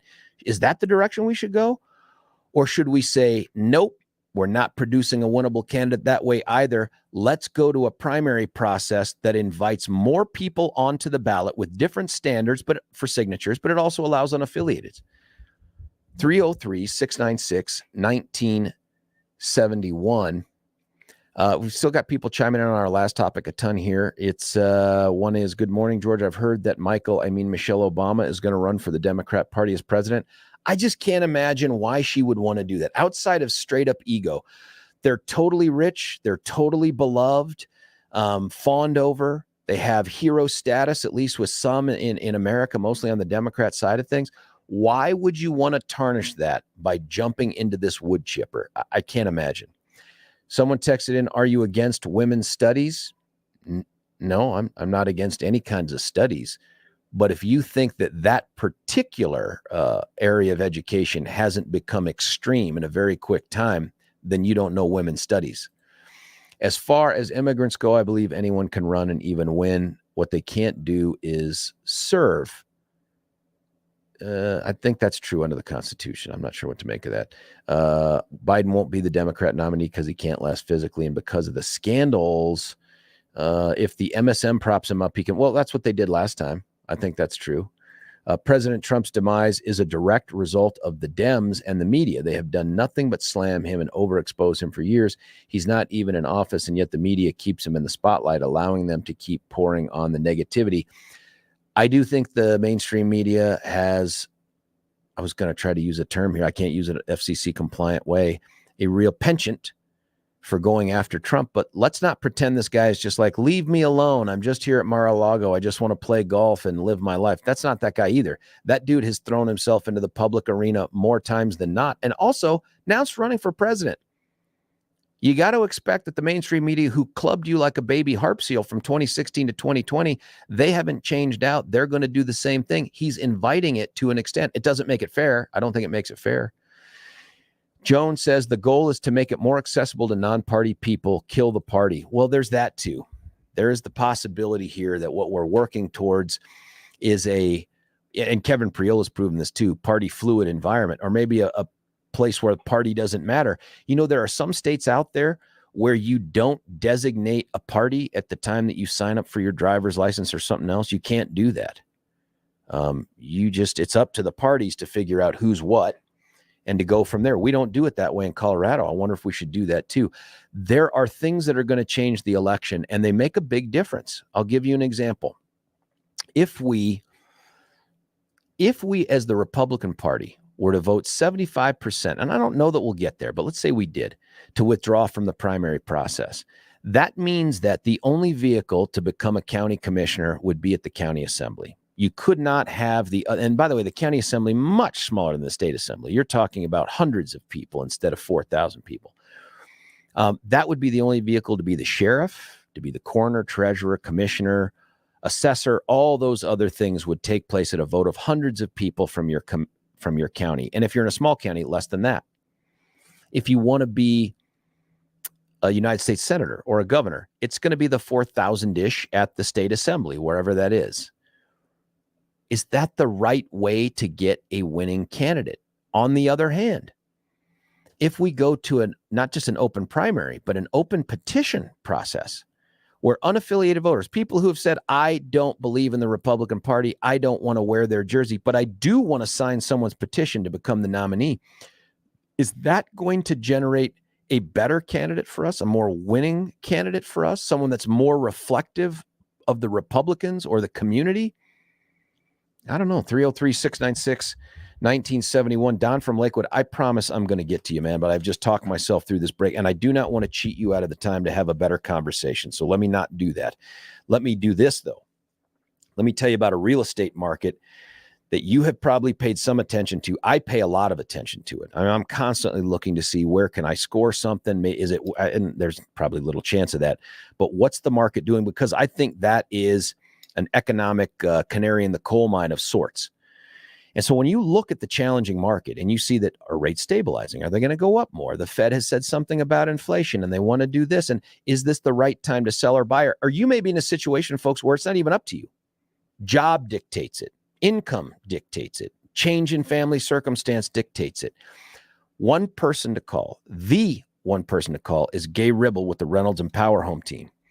And I've told you that a bunch here, and I am sincere in that because Gay has been doing this for decades. She is a great human being. She has spent her passion when she's not out there making money for her clients and putting them in dream homes for less than they thought they could spend on it. She's fighting for adoption. She is in the family making business. Now that touches my life directly, adoption does. And anyone that has a passion for making it easier and better, I'm all for it. And that's the kind of person you get with Gay. She's invested in the community and she's invested in her clients.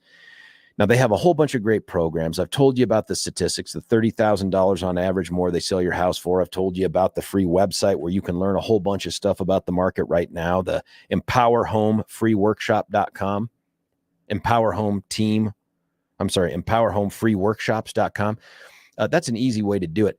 But honestly, just pick up the phone and call them. You have a free conversation with someone who isn't trying to pressure you into anything. They just want to help you. Isn't that what you want out of someone in the real estate game? Biggest purchase of your life, most stressful situation. Give her a call, 833-301-SOLD, 833-301-SOLD. I say again, 833-301-SOLD. When we come back, Don, everybody else calling in at 303-696-1971. It's George Brockler on the George Show, 710 KNUS.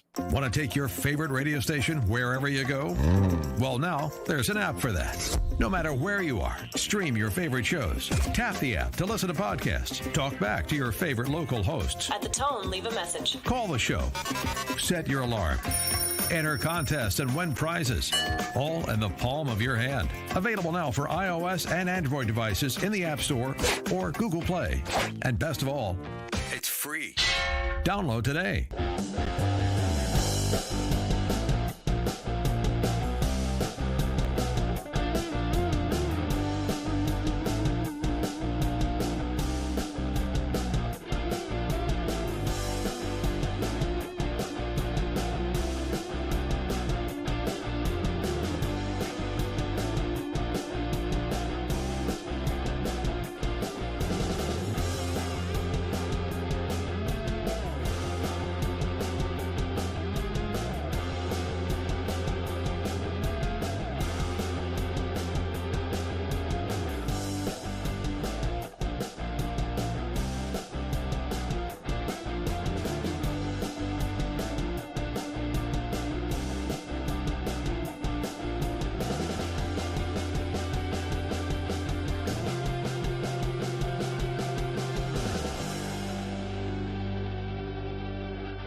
can have it all.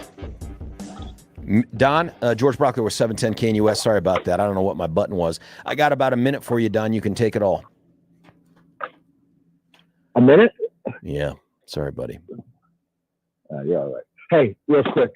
Deal is the whole party thing that people run as individuals, cap how much money they can get as donations, stop the group think, lower the cost and all this, and get back to the basics of what you really want to know, who the people are, open up their lives if you want, all the way into their. Well, Don, what would you support given these two diametrically opposed positions? Getting rid of the primary or getting rid of the caucus? You know, they both have their own merits. I used to go to caucuses. I was a delegate in 22 and 23 for a while. You're going to hear music, Don. You got to get to it, buddy. Hey, George, let me catch up with you when we got a little time. Buddy, thank you. I'm sorry about that, man. I long-winded us out of a better phone call. I appreciate it as always. Hey, listen, when we come back, I'm happy to continue this conversation if that's the direction we're going to go. Got a couple other things totally related to this, but Casper texted me. I'm going to see if he wants to call in. George Brockler, 710 KNUS.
George Brocco right back with you here on 710 KNUS. You've reached the halfway point on the February 16th show, a carryover topic that we started last hour. My apologies to Don for the short amount of time. Normally we have a longer conversation, but my clock management there at the end was atrocious. That's on me. But I did ask if Casper Stockham would call in. He is a candidate for the state GOP chair to replace KBB, who is out at the end of her term. That'll be in March, I think, up north in Windsor. They're going to end up having that big-time meeting and election. And Casper had texted in on this topic. We had talked about the fact that there is a bill. I think it's destined to die. It's Senate Bill 101. Senator Barb Kirkmeyer, who was our Republican nominee for the 7th Congressional District and would have won, but for the burn the house down candidacy of a libertarian who decided principle was more important than actual victory. And she has partnered up on a bill that would completely wipe out the caucus system.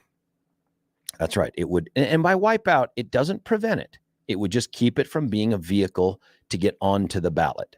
Whereas right now, the winner of that system in caucus goes to the assembly, and that system generates the top line candidate. If you win the assembly, you get to be top billed versus somebody who petitions on. That's just how it's always been. But the other thing it would do would be to open up that petition process to unaffiliated voters. Right now, if you're going to be a Republican candidate and you don't want to go through the assembly, you got to get a certain number of Republican voters to be able to sign your petition. Now it would be open to unaffiliated voters. That would arguably make it easier, but it would also change the dynamic of who's signing. Conversely, there is a movement in the party, and we saw this 2 years ago. Every 2 years, there is a vote to decide whether or not you will stay with the current Colorado primary system. They call it an open primary. That's only partially true. It's only open to unaffiliated. It's not like Dems can vote. It's not a jungle primary like that in that way. And there's discussion about whether or not we could achieve 75%. That's the threshold to withdraw from that primary process. So you have a bill to undo the caucus assembly system. You have a movement to undo the primary system. So we had that discussion in the last hour. I'm interested in your opinion in what produces a better candidate, what produces a more likely victor, the assembly process or the petition process. We have both right now, but what should we just have a primary? Should we just have an assembly? Does it make a difference? Casper texted in with his thoughts on that and some observations, and I wanted to have the conversation with him. Casper Stockham, how are you? I'm doing well. You know, the petition process, the reason why a lot of folks don't go through it is because it's expensive. And only someone with really a fair amount of resources can even do the petition process. So that would exclude a lot of potentially grassroots candidates. Well, that is likely true for only the statewide races. And I say that because as a guy who back in 2012 who had come back from Iraq and thought, man, I've gotten in the game too late to go through the assembly. I mean, I was the last candidate in that I had to go through the petition process. And you only need 1,000 signatures, 1,000 valid signatures. You can get that done without spending a ton of money. I can't remember what the threshold is for House or Senate. Casper, you may remember that. But the statewide ones, undeniably, 1,500 valid signatures in each of whatever the districts are and all that. So that just feels way more onerous than doing something at the local level. Do you think that the party, after they pick whoever the next GOP chair is going to be, is going to make a move to withdraw from the primary process that exists in Colorado? So wording matters, and we're not, I'm not interested. I don't know of any candidate running for chair or even any person individually that wants to withdraw from the primary process. What we want to do is change the law so that Democrats and Republicans, both primaries, are closed to unregistered Democrats or Republicans. How are you going to do that? So in other words, once if we win the lawsuit, it's going to happen. And then what happens after that is if you are unaffiliated and you want to vote in the Republican primary, you just have to register as a Republican. That's the way it was before all this foolishness happened. Yeah, no, So believe I lived it, Casper. Where is the lawsuit, and is that the only vehicle to do this? Are you optimistic? And if so, based on what? Has there ever been another state that's done that struck down something like this? And who was it? Absolutely. Democrats did it in California. I don't have the exact year that happened, but they did it. It was part of the precedents that we submitted, and I might not be using the correct legal terms, Sure. George, because you're the lawyer and I'm not. But go ahead. When we submitted the lawsuit last year, and it was thrown out because lack of standing, because the party wasn't a part of it. Sure. One of the cases that we cited was the California case, to where they actually won, and got that part changed. Well, interestingly, California kind of has that jungle. There's a jungle primary or jungle general election. Don't they have something like that already there? Yeah, so that's out of my area of expertise on that. But the opt-out features in the bylaws is very convoluted. In other words, we have to do it every year. We have to vote on it every year. We just have to. And in order for anything to change, we'd have to get 75% of the voting body, not just the people that are there, which is a high bar in itself. But if we did that, then we would have to select our candidates at the assembly, and they just tell the Secretary of State, these are our people for the general election. And that is, I don't think that's a good way to go either, because like you and Peter had mentioned, only a couple thousand Republicans would be selecting the candidates. That's not what I want. I don't think that's what anybody wants. So what we want is for all Republicans only to be able to vote in our primaries. Do you think that there will be a move, though, to have that election? Because remember last time there was a big effort here. I think Randy had been part of that. This time. You think it'll be smaller? Man, much smaller. That's intriguing to me, because in my head I thought, man, it might be bigger, and the bigger would be because folks will say, look at what happened to our candidates when we had the primary with unaffiliated voters. Why we can't do worse than that? Why don't we circle the wagons? I'm pretty confident it's going to be smaller this time, and even if it wasn't, it's still not going to be enough to reach the 75% threshold. So, what are your thoughts on if this lawsuit fails or it's not successful before 2024? I really don't know where it's positioned, postured. I don't know anything about that, Casper. You may know that, but I don't know what the next hearing is. It's going to proceed forward pretty quickly, because we're able to raise money now for funding that loss. Well, I shouldn't say funding. We're able to raise money for the cause. Yeah. We can't spend any money on the lawsuit just yet, but that's also in the works. So Christy set up an account specifically to raise money for the closing the primary lawsuit. Now, the third-party groups that did it before are going to also be able to raise money to start that process again. And then with me as the chair, and I think a lot of the other chairs, candidates as well, would join in on that lawsuit, and then it would have standing to move forward. That's just to move forward, man. I don't know what the merits are of it or if it succeeds. I suppose anything could happen in court, but what is it? What court is it at right now? Court of Appeals, Colorado Supreme Court, District Court? Do you know any of those? I don't. Yeah, and that's going to be a big indicator of when, if at all, this thing will ever happen. This Senate Bill 23101 that Senator Barb Kirkmeyer, who was our party's nominee for the 7th Congressional District, what are your thoughts on that? The idea of, and I want to take it two parts. One is, what do you think about the idea of expanding the petition process to include unaffiliated voters? And I think I know your answer on that one. Well, the unaffiliated voters should not be deciding in any stretch of the imagination who our candidates are that we put on the ballot, period. And just, full stop, as the Democrats say, full stop. If I think if that's successful, let's say that happens, what do you think it does to the candidates that are on there? Well, what it's going to do to any candidate is they're not going to stop. If it's not mentioned in this bill, it will be shortly, to where it's going to be a pay-to-play state. Colorado is going to be a pay-to-play. If you don't have the money, you might as well not even try. Doesn't it make it cheaper, though, to get the petitions if you open it up to more people and say unaffiliated? Okay, so you muddy the waters and make it potentially cheaper just to get. No, I mean, that's just not the way to go. What do you say to those who say, well, listen, Casper, it's going to increase the number of Republicans who can make it onto the primary ballot. Don't we want more competition, more choice for voters? Yeah, I don't I don't believe that, and I don't. You don't believe in which? your heart you believe it either. You don't believe which part? No.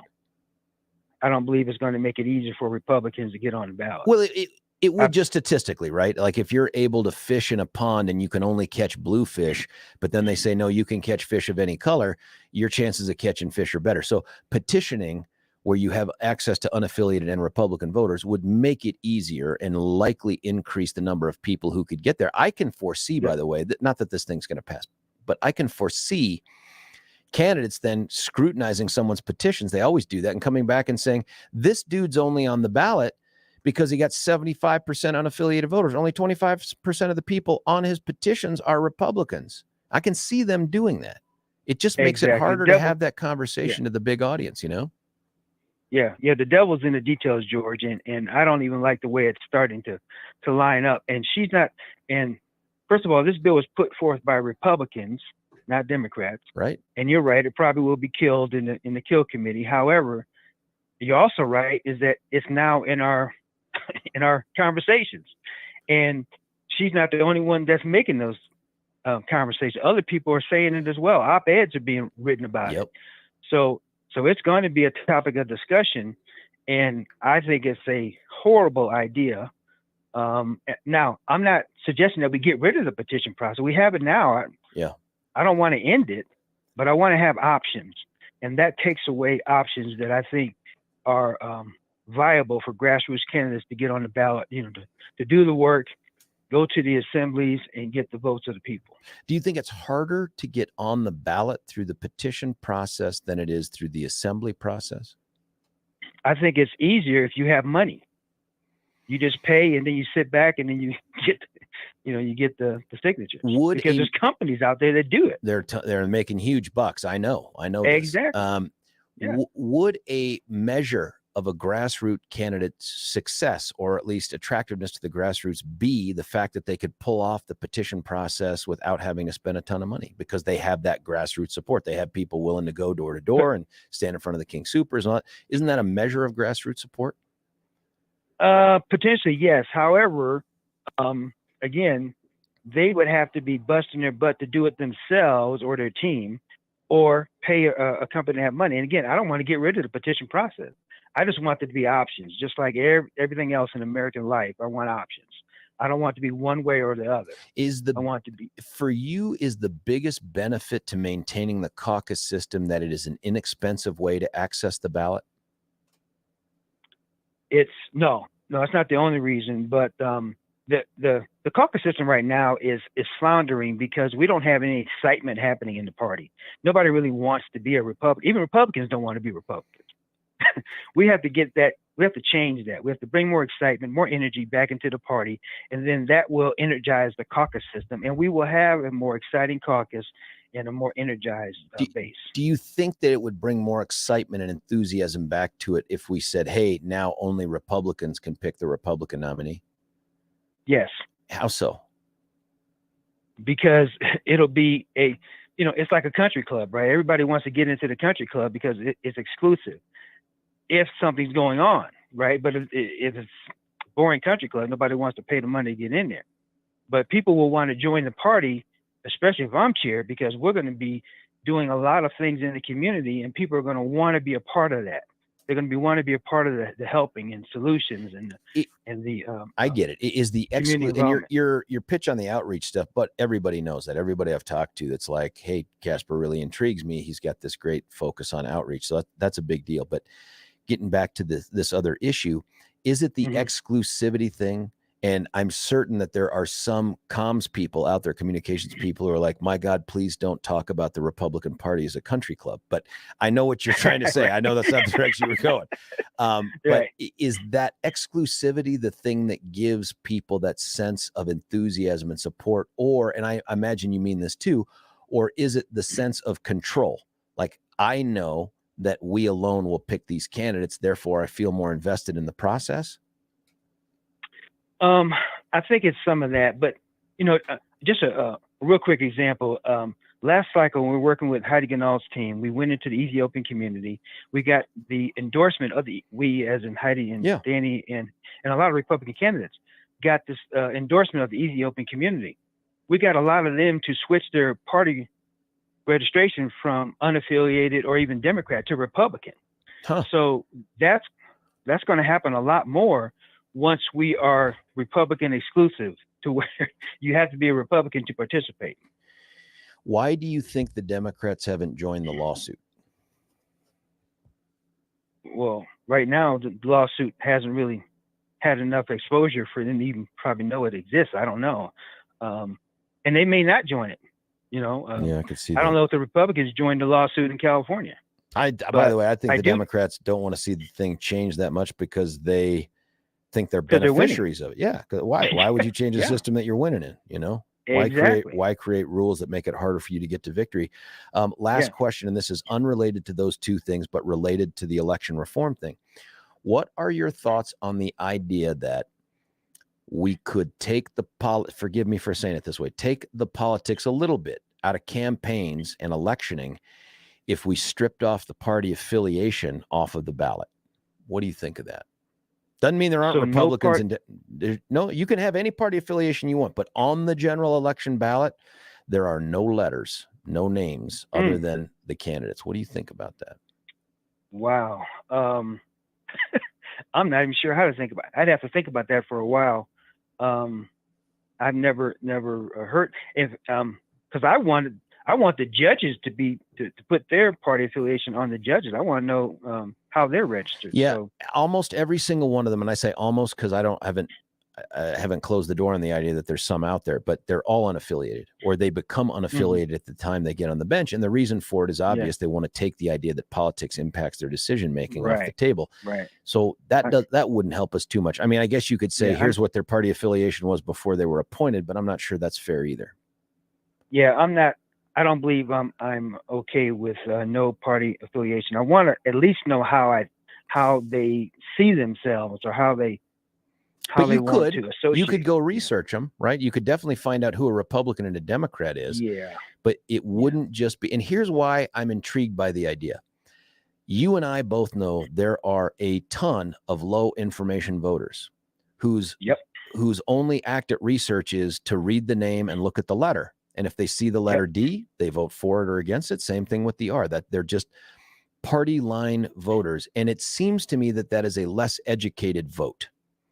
Yeah. I could be persuaded otherwise, but I just can't think of it right now. So it would force you to go out, and I presume the parties would do this too. I presume the parties would have the door hangers and the email. And you want to see who the Democrats are on the ballot? Click on this. But at the same time, not everybody accesses that. And I feel like you would have a bunch of voters who were stuck with looking at names and thinking, dang, I'm going to have to go look up something. And maybe that's not a bad thing. Maybe. Thank you. I'll say maybe.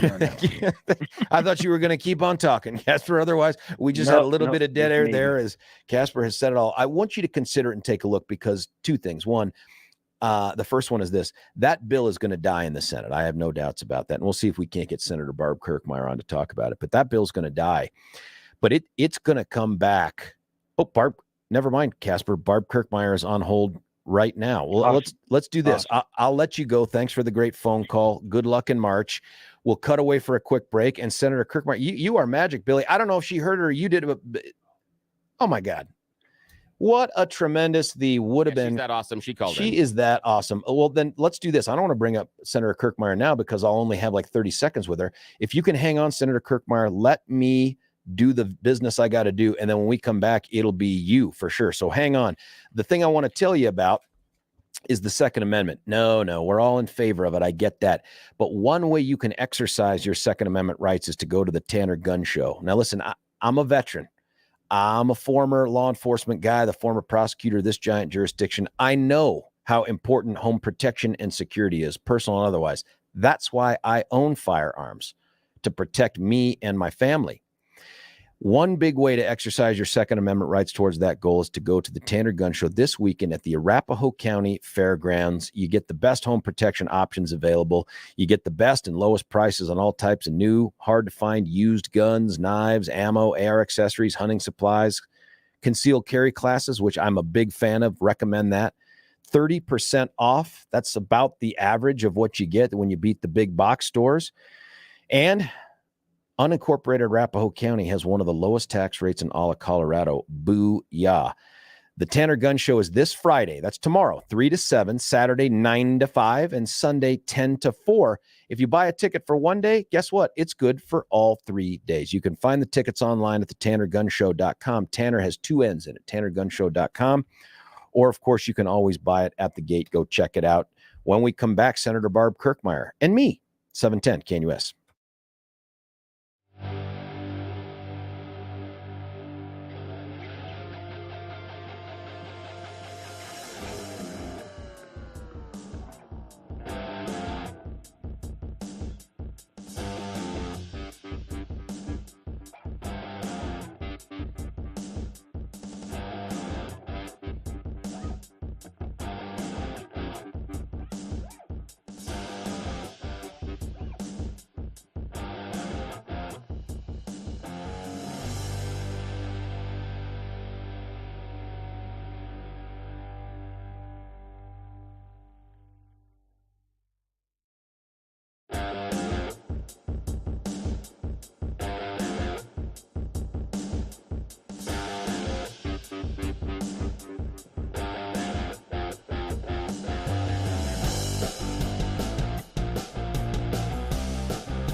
Little Big Head Todd and the Monsters, local band who made it big. Great music from back in the 90s. George Brockler with the George Show, 710 KNUS, going to the VIP line because she has been so nice to be on hold with us. My choice for the 7th Congressional District, I'm a big fan, State Senator Barb Kirkmeyer, also one of the prime sponsors of Senate Bill 23101. Thank you for calling in. Good morning. And hey, just a heads up, I am on I-25, so if I go off because I hit a dead zone, just keep talking and I'll get right back on. And by a dead zone, you mean a pedestrian? No, I made that up. I'm kidding. No. I'm kidding. No. I appreciate you calling in. Tell us about this bill. I'm super intrigued by this bill, but then I saw it got assigned to the Kill Committee, and I'm like, oh, where are we going to go with this? Yeah, and it did. It got assigned to State Affairs. The bill is, me going out and actually petitioning onto the ballot and having a really good understanding of how the caucus system has changed, and not for the better, over the course of the last 30 years.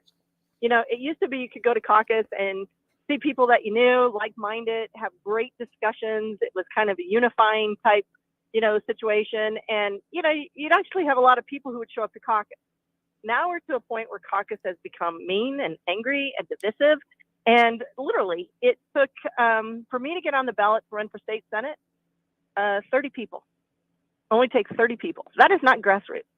When it only takes, 150 or 200 people to get on the ballot to run for CD8, that's not grassroots either. And this isn't just about the Republicans. What I learned here in the last election, and some people want to say it's sour grapes or whatever, but here's the reality. My Libertarian opponent got on with 120 people statewide. The person who nominated him didn't live in the district. The people who said, oh, yeah, let's put him on the ballot, they don't live in the district.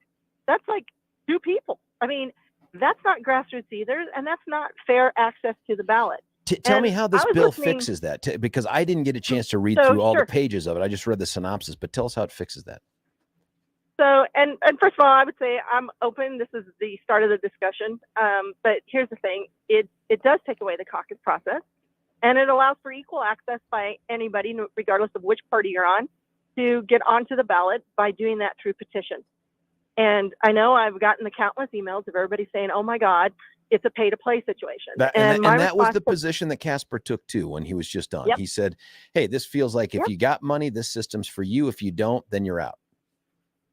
Well, so first of all, here's my answer to that. I would say if a 60-plus-year-old woman can go out, get volunteers, and work her butt off, as Casper said, and get enough signatures to get on the ballot without paying for it, I think anyone can. Does that person's name sound like Carl Birkmeyer?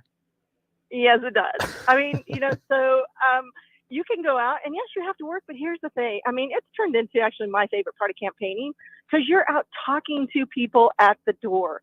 They, and I don't go stand in front of Safeway or King Soopers or whatever it is. I go to their door and talk to them, and they know who I am, and they get to know me. And I like to think that I've actually grown the number of people who want to vote for Republicans instead of, slamming the door in their face kind of thing. It does require more effort by the candidate. Did you say you didn't spend any money on petitions? I have petitioned on 4 times. This last time I went petition only. Otherwise, I've done both assembly and petition process. And one time during COVID, I got half of my signatures by paying $5 a signature for them. Yeah, that's a pretty good deal, by the way. It was a very good deal. But again, it was during COVID. Otherwise, and I actually probably didn't really need to do that. I was still able to go get my signatures, but it's not a pay to play. I'll tell you what has happened on the caucus process is the dark money groups, the fringe groups, the single interest groups have all gotten involved in it. And so if you want to talk about pay to play, that's where we're at now in the caucus process. And it's not grassroots anymore. I mean, it's just not. And when you only need a couple of people or less than 30 people to get on the ballot, that's not engaging people. That's not what our democracy is about in elections. We're supposed to be trying to engage as many people as we possibly can. So, again, this is just a place to start the discussion. I heard Casper, and he likes the option process, and that's fine. But we're not going to get more excitement at the caucus. I have people who tell me they're never going to another caucus after they went to the last one. I mean, I was a precinct committee chairperson for 30 years.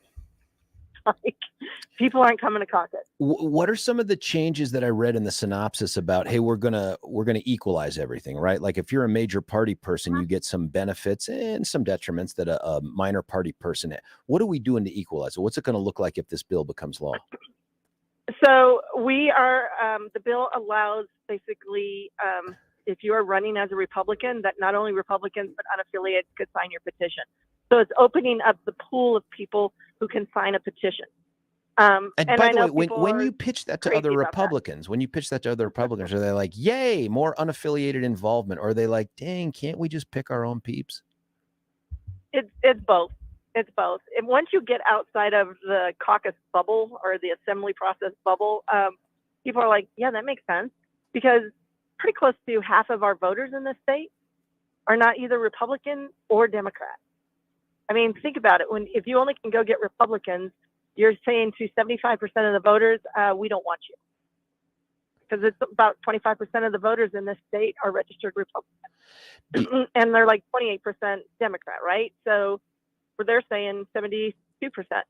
We don't want you. What would be the signature requirement for someone? Would it be the same as it was for you in seeking to get on the ballot for Congress or for state Senate, or is it lower, higher? I left it the same. Again, didn't want to get too confusing on Sure. this, and understanding that this is just the start of the process. I left it the same. I know that there's an amendment coming, I believe, that will say let's decrease the number of signatures, similar to, because if you're running for county commissioner, for example, you only need to get 1,000 signatures. Same for DA. And I say only. Yeah. Yes. And any countywide county elected official. And running for state senate, I needed 1,250. Same for any other senate or house district. And for Congress, it's 1,500. So, and that's because your voter pool increases. The number of people in your district starts increasing, right? And so again, I was able to go get 1,500 signatures, actually a lot more than that, having only 25% of the voter pool being able to sign up. And I thought we were a democracy. Aren't we supposed to be trying to engage people into their election process? Isn't that the idea? It is. I'm taken with the movement, and I know you've seen these folks up north too, that are interested in withdrawing from the primary altogether. Now, Casper assures me that he thinks there's less support for that in the party today than there was a couple years ago when they had that furious vote where they thought they were going to get at least 50% and go to court, and they ended up with a third. I don't know what you're hearing up there, but it strikes me that that is not going to generate a more electable candidate for us. Am I wrong? No, I would agree with you 100%. And I'm hearing some of the same stuff. And that's what's kind of scary about it, is because, again, going through the caucus process, when I was running for state senate, less than 30 people could have put me on the ballot. That's ridiculous. That's not grassroots. That's the extreme fringe sides of anybody's party putting people onto the ballot. It's one thing to say I want to close the primary, which is one option that a lot of people are talking about that love this assembly process, which, by the way, this assembly process had us nominate a non-Republican for attorney general at our state assembly last year. I was there, and the dude pulled votes, even though, and he wasn't a registered attorney. He was a licensed attorney in Colorado. I mean, it was one of the weirdest damn things I've ever seen. And people were like, yeah, I'll vote for him. Like, he can't practice law. He can do your will. And they nominated somebody who was under indictment. Hey, great idea. Yeah. I know, that's what that brings. But there's closing it, and then there's opting out totally. And there are some people who want to opt out totally and say the only way you can get on the ballot in a primary, which gets you then, gets you to a nominee that gets you to a general election process. The only way you can do that is going through a caucus process. So we like it when only 30 people can get you on the ballot, Senator Kirkmeyer. We like that. Yeah. When you look at this and see that it's been assigned to the Kill Committee, when's your hearing on it, by the way? Today. Oh, my sweet goodness. Well, cross your fingers. Do you think this thing, I saw it in an article written by Jesse Paul from The Sun, and he ties it in pretty closely with movement by Kent Theory, who, as you know, has shown no reluctance to spend money on election reform things that he believes in. This strikes me like this is something he'd support. Do you expect this to show up on the ballot, interestingly, through the petition process in the future? I think it could. And again, those are rumors that I've been hearing, and I understand that Mr. Suri, I don't really know him, that he is going to, I think he's going to testify today, and I saw his comments in the paper as well. And I think it could, because I think that's where we're heading. And again, that's another reason for we should start talking about what this process is and maybe frame it up as legislators. That's our job. That's what we're supposed to be doing. So let's start framing up what we're hearing out there and maybe make some changes to a process that really has gone kind of to the dark side. Do you sense any support in the Dems in the legislature for, obviously it was sent to the Kill Committee, they're not big fans, but do they have the same interest in maintaining the current system that the Republican activists do, or is there a different motivation there? I'm thinking the bill's going to die a pretty quick death today. I'm not hearing any of the Democrats that really want to support this. I mean, there were a couple people listed in the Colorado Sun's article that says they're absolute no's. And I'm assuming that's where they're at, because I think in their minds they're thinking, why should we go help out the Republicans? But I think they're not that far behind us. Well, I think what we're seeing, though, is, and this is what I love about Colorado's petition process, is there's a real willingness to do an end run around the legislature or even the governor when it comes to doing things that the people want. Like, I am taken with the idea that Governor Polis takes to Fox News and talks about we've cut state income taxes twice, like he was part of it. You know what I mean? Like this was all grassroots folks like, Caldera and Fields and all the other groups that got together to do this. This strikes me as the kind of thing that Kent could fund that could actually make it onto the ballot. And when it does, guess who gets to vote for it? All those unaffiliated voters. This could happen. This could happen. It could. And I think there is that very real possibility. And I do find it funny that the guy who's running for our state party chair, first of all, complained about pay to play and then compared our party to a country club. I know. I think if Casper had that one back, he'd be like, maybe a different thing. I'll call it something else. But then, did you hear the other thing he said, though, about how they reached out to a certain community? I think it was the Ethiopian community, and how they reached out to it. What is so different about reaching out? I mean, it's just timing, right? It's okay to reach out to them after a primary, but you shouldn't be reaching out to them before. Come on, Casper. We should be reaching out to everybody all the time. And it feels like whether that Ethiopian community is D, U, or R, we recognize that they're an important part of the community, and we go solicit them for support. And that support doesn't have to be tied to them being a U or an R. And so maybe that's part of this petition process thing. And I'll tell you, Barb, I'm still of a mind that if someone doesn't like the Republican cause enough to want to put on the jersey, do we really want them to vote on the team captain? I still am committed to that, but I understand why we can't unilaterally do it. If we just cede the unaffiliated field to the Dems, we might as well just fold up our tent and go home. And we're already on the ropes here in Colorado. Some think it's because we don't nominate conservative enough people. Some think it's because we just don't have a message that resonates with the bulk of Colorado voters. I don't know what the right answer is, but I cannot imagine that circling the wagons to an assembly only process or figuring out a way to sue our way to just Republicans, which I don't think is going to be successful. But if it was, I just don't know that how that gets us a win. I don't either. And I've been involved in a lot of campaigns, some of them my own, some of them other people's, and I don't either. We've got to go, everybody. If you're running for office, you need to be able to reach out to anyone in this state, and be able to talk to them. I agree. Listen, I am thrilled, by the way, that you were either listening or someone said, "Oh my God, Barb, they're talking about your bill." Call in. I'm so glad that you called in, even on I-25. Thankfully, we didn't hear the thud of anything against the hood of your car, so it sounds like you made it through the dead zone. There we go. Thank you. I did. Good luck today. Hey, thank you a bunch, and you have a great day. You too. That was Senator Barb Kirkmeyer. I'm a fan, and I definitely think we would have done so much better had we had one more Republican congresswoman from the state of Colorado, especially from that 7th congressional district. That seat is still going to be gettable in the future.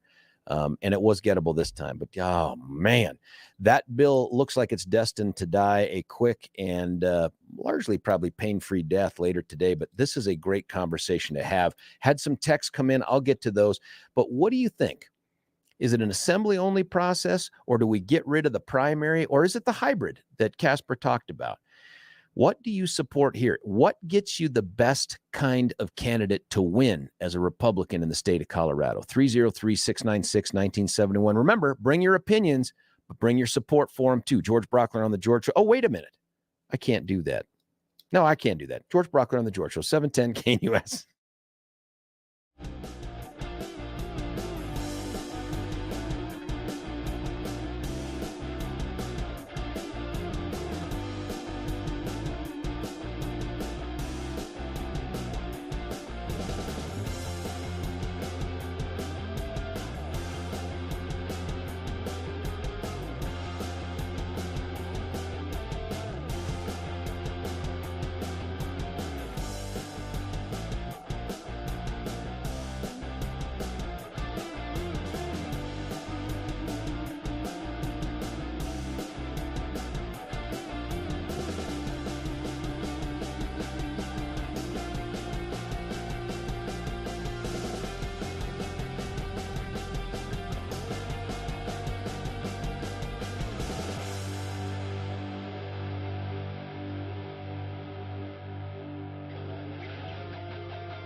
It's a little Adele. ADEL is also Arapahoe, Douglas, Elbert, and Lincoln. George Brockler on the George Show, 710 KNUS.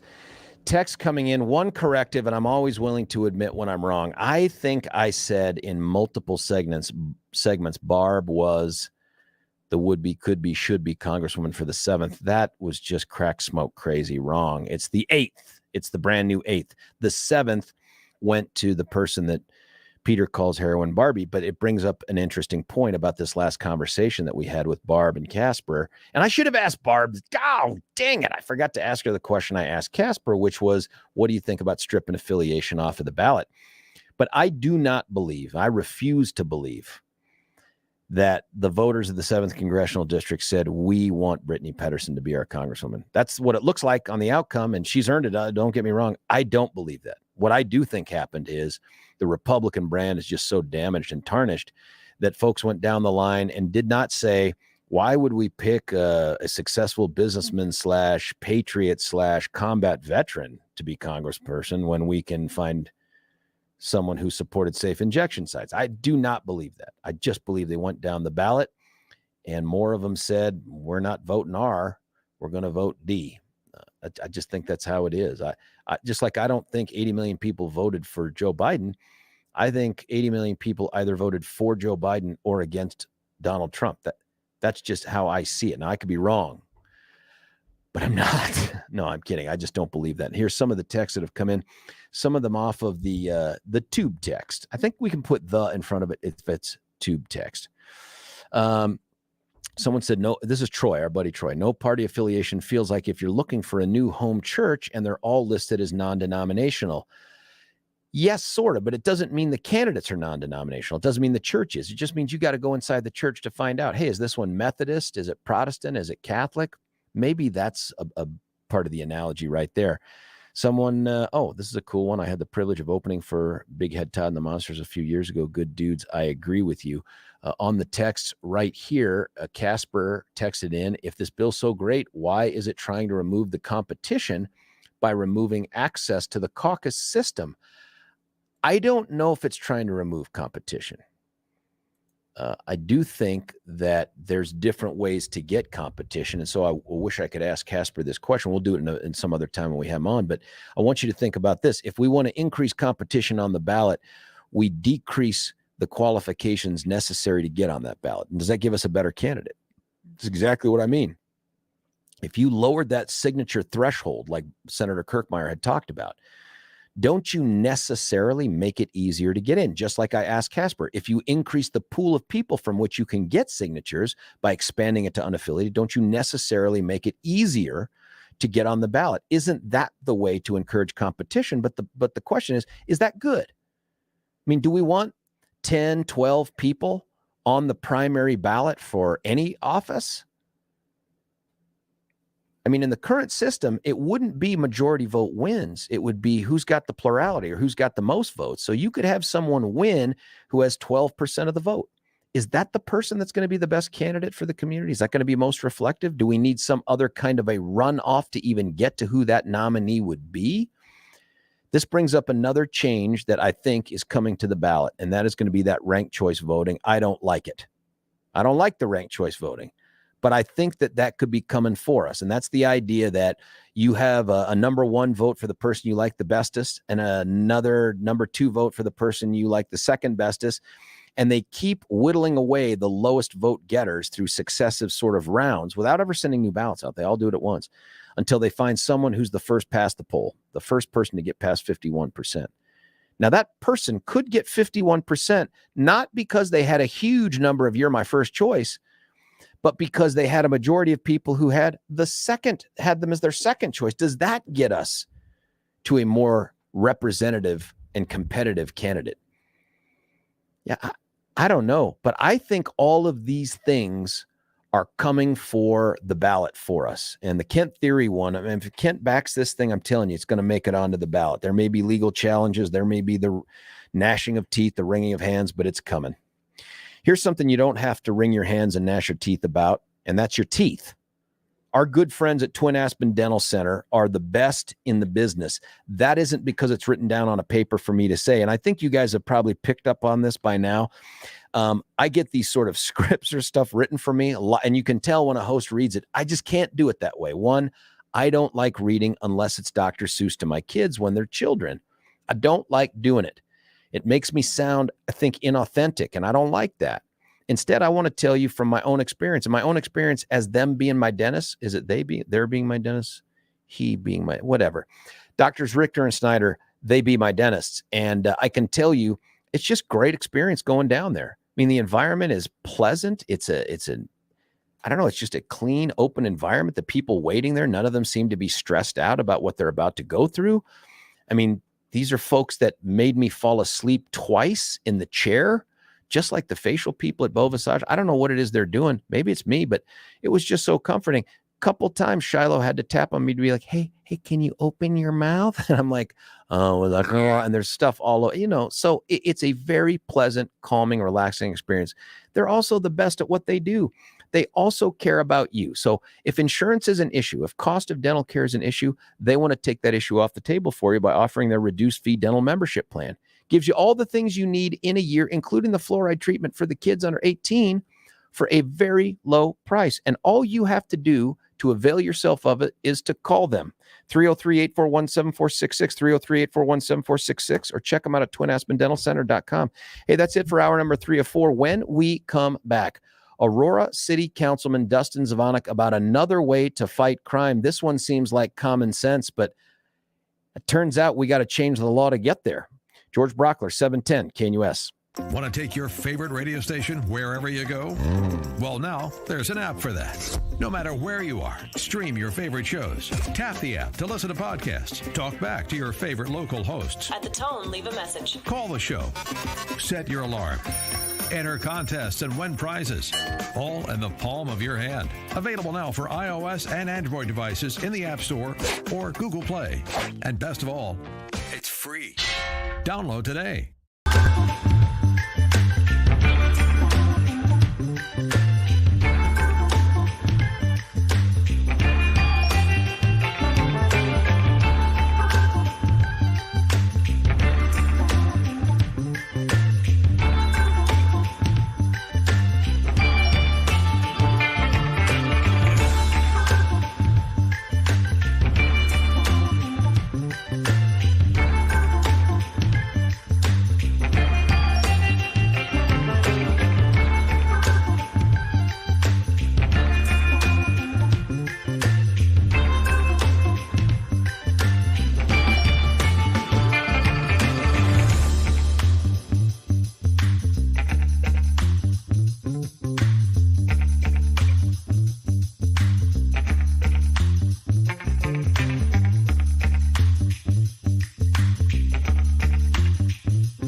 George Brockler, right back with you here on 710 KNUS. Happy to bring up on the VIP line. You've heard his voice before here. Friend of the show, friend of mine, friend to Aurorans, because he is a city council member there trying to do some good things on their behalf.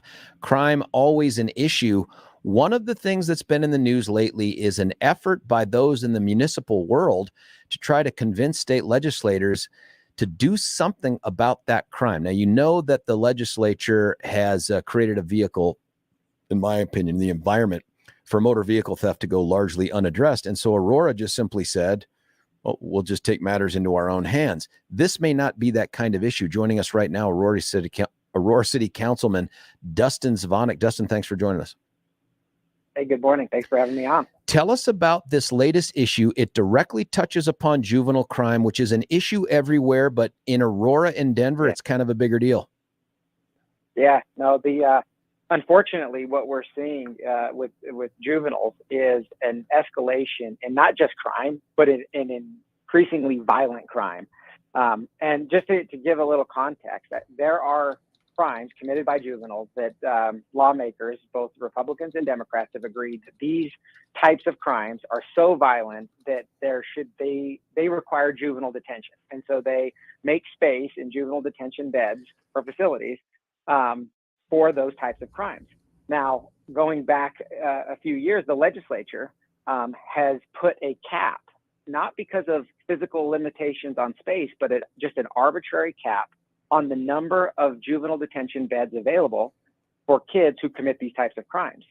The problem has become that it doesn't actually match reality of what we're seeing in our communities. We are seeing more kids commit these types of crimes than there are available beds. And what that has done is essentially put judges in a position where once that arbitrary number of beds or that limit has been met, they're releasing these kids with an ankle monitor back into the same environment they just came from. Where what we're seeing far too often is that these kids are escalating the types of crimes they're committing, which does two things. Obviously, it creates victims in our community, and we've seen people lose their lives over this in our community. And for these young kids, by escalating the types of crimes they're committing, because they're just being shoved back into that same environment, the impact on their future is greater. So having this cap is nonsense. And we actually just passed a resolution that I brought forward on council this past Monday, encouraging our lawmakers to get rid of this nonsense of having an arbitrary cap on the number of juvenile detention beds. Do you remember the number? Because I know it's been reduced. It was actually a higher number before, and then the legislature came in and without pointing to any real data, just said, let's cut it down to like 200. I mean, it's some appallingly low number. It's 215. 215 for the state of Colorado, statewide. Not for Aurora, for the state of Colorado. No, that's right. Yeah, that's right. 215 statewide. And again, I would love to see zero beds. There isn't a floor, right? I mean, if we do a good job at helping kids address some of the challenges that are, causing them to commit these types of crimes, great. I would love to see no kids in juvenile detention, but that's not real. And that was my point in arguing with some of my colleagues who opposed this idea, was that is a utopian idea that these kids aren't committing violent crimes. And look, you know this, George, I have young kids, and I sat in on a force review board recently where we, review any use of force APD against people in our community. And there was one incident, and luckily it was nothing bad happened to the kid, but they pulled up the date of birth of the kid. And it just stuck with me because his date of birth was, the year was 2008. That is the same year Joe was born. I have a 14-year-old son, and this is a kid that's out in our community. And he's not smashing mailboxes or, stealing packs of cards from the grocery store. These are kids that are carrying guns. This is a guy who was in a foot chase with cops carrying a gun and committing violent crimes, assault, attempted murder, burglaries. These are the types of crimes that these very young kids are committing. And because of this arbitrary cap that we have in state law, we are, like I said, we're putting them in a situation where, because they're just put, with an ankle monitor, going back to maybe the same group of friends that they were, hanging with before and committing crimes. And I pointed out that there was an incident here in Aurora where a young kid committed crime, was released, cut his ankle monitor off, stole a car with a group of other kids in the stolen car, going at a very high speed of rate, very high speed, crashed into a family on Buckley, killed one of the kids that were in the car with them, and created life-altering injuries for the family that they hit. Yeah, and that wouldn't have happened if we wouldn't have had. So when I say that this policy is literally costing people's lives, it's absolutely true. And if we acknowledge, I mean, this is where I don't understand. If we acknowledge that there are types of crimes that kids can commit that require juvenile detention, then why should we have a cap on what that is, as opposed to being able to react to what is really happening in our community? The point that gets me is how untethered it is to any metric, right? Like they can't say 215 is the sweet spot, even for this moment in time. It strikes me that what they basically said is, even if we woke up in a world where there were 217 juvenile murderers, 2 of them would not be detained through this system. Yeah, that's exactly right. And I don't understand how they don't see that. And that if we have a situation where you have one more, you're really putting our judges in a situation where, like, well, this kid was slightly less violent and slightly less of a threat, so we're going to have to release this one, and in order to detain this one that's even more violent. But it is a policy that doesn't make any sense. It's not good for our community. And what we've been advocating, so I know that the legislature is talking about increasing the cap by 10%. You're talking about another 20 beds statewide. Based on what, though? Like, increasing the cap seems like, here's a starving person, here's half a Zagnut, good luck. Like, that's not going to help. That's exactly right. It doesn't. I think that all you're doing is creating another arbitrary number. You're not actually dealing with the realities that we're facing in our community. What hope do you have for this, man? And by the way, is it just Aurora that has gotten on board? Have you had conversations with your fellow city council members from Denver? I have not talked to anybody in Denver. I'm not hopeful that the legislature will do more than potentially increase the number, which it doesn't make sense. But my colleagues, a majority of my colleagues, not all of them, supported our resolution. So we will, through our lobbyist, and when the bill comes up, assuming they do bring forward a bill that would increase the number, we'll go and testify and make the case that there shouldn't be a cap, that there should be an unlimited number of beds. Who's going to carry that bill? Who's carrying that? I haven't seen it. They've been talking about it just through JBC because they're couching this as it's a budget issue. Of course, it costs more money to have more of these beds available, but I don't know what number you could put on somebody's life, and that should be the first thing that they prioritize. Is let's make sure that we have enough beds, that we can hold any of these young kids, because again, it's not just. It is for the community. Clearly, we don't want to create more victims, but it's also better for these kids to be held at times so that they can take a step back, get the services that they need to potentially put themselves on a better trajectory than going back out, reoffending. And like I said, oftentimes it's, escalating the types of crimes they're committing and further jeopardizing their future. I know that look. Go ahead, sir. No, go ahead. I just cut you off. Yeah, no, that's right. I know that there are people who belong to, a fringe radical party, especially on our city council. They don't believe that there should be any types of involuntary confinement, and they don't believe that any kid should be subject to juvenile detention. There's also a move right now, and I think it's in final recognition of the fact that we have a crime problem here in the state of Colorado, and a lot of that crime comes from people who are not held accountable, even at the front end, off of our streets while they're pending charges that are pretty serious. And so there's a Senate bill, 113, that is being pushed by the governor himself to try to increase prison bed space. Now, it's facing some pushback too, just like the lefties on the city council in Aurora. But I think that one stands a much better chance. It cleared the Senate 28-6, but it's headed over to the House where the real dumpster fire of progressive stuff goes on. But even there at the adult level, looking at the situation and saying, not locking up people who deserve to be locked up hurts us. It probably hurts them too, but it hurts us. And for the juveniles, and I've seen this for a career, there are people out there that if you don't take them out of their situation, that situation is going to lead to them making successively poor decisions to the point where there's no path back. There is no chance at real rehabilitation. And that's what you've been talking about too, with like the kid who ends up getting in the car and maiming people and kill. I mean, that guy is facing a very different consequence than he would have had he just had the original charge.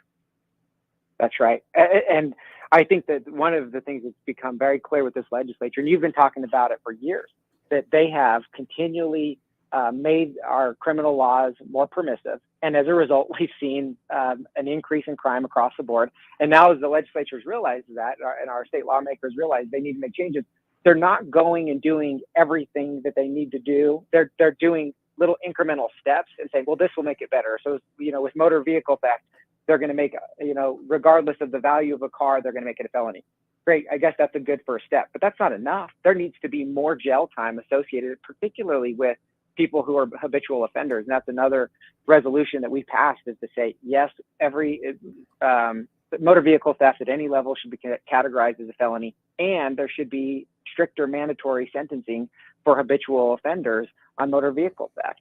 And now with the youth, the number of detention beds, instead of just saying, we shouldn't have some arbitrary cap that is, there's no rhyme or reason as to why, we're literally pulling a number out of a hat. But let's increase it by 10% because that sounds better, like we're doing something. And it's not actually the right policy for our communities.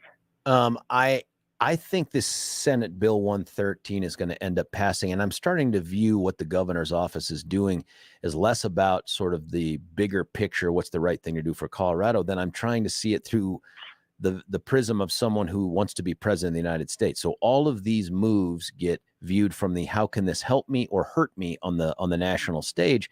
And this is one that I think the governor is going to score points with, saying we need to expand the number of prison beds because it turns out crime is expanding. And you may not know this, but just in terms of the adult prison population, 10 years ago, in all the prisons, private and public, there were about 17,000 prisoners. Now, since then, our population has grown by 12%, and we've seen crime climb by various numbers across the spectrum. The number of people currently housed by the Department of Corrections in prison has dropped to 15,000 over that same period.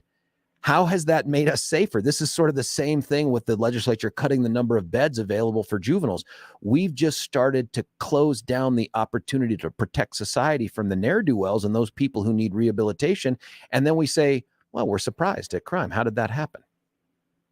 Yeah, and I think that the governor is as much. I'm happy to hear that it passed through the Senate. It'll be interesting to see what happens in the House, where what you've seen in the House is an even further left, more progressive caucus, including members of the Democratic Socialists of America, which is a fringe party that is starting to elect candidates under the banner of Democrats. But this is the same party that wants to end pretrial detention, that thinks we should stop funding for prison expansions and close local jails. I mean, this is their platform, and you have more of those types.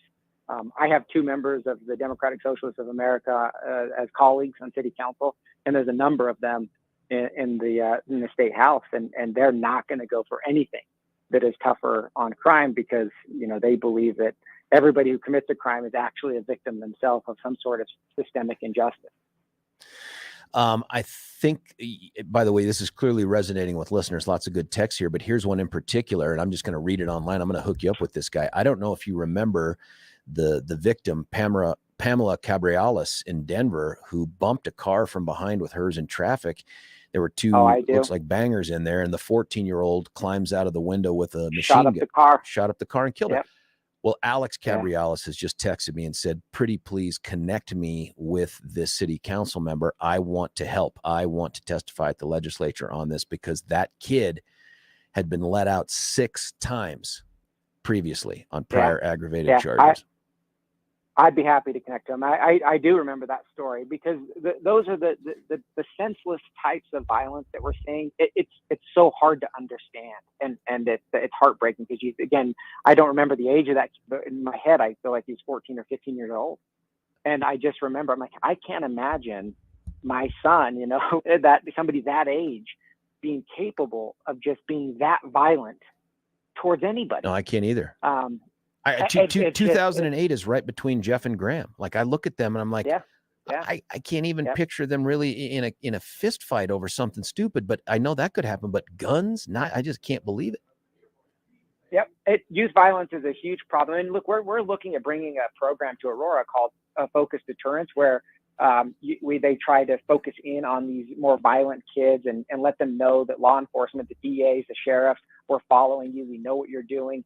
But the way that it has been successful, or the reason it's been successful in other states, is that there is certainty of penalty. And and I've asked law enforcement here, I said, look, I love this idea of bringing Focus Deterrence to Aurora.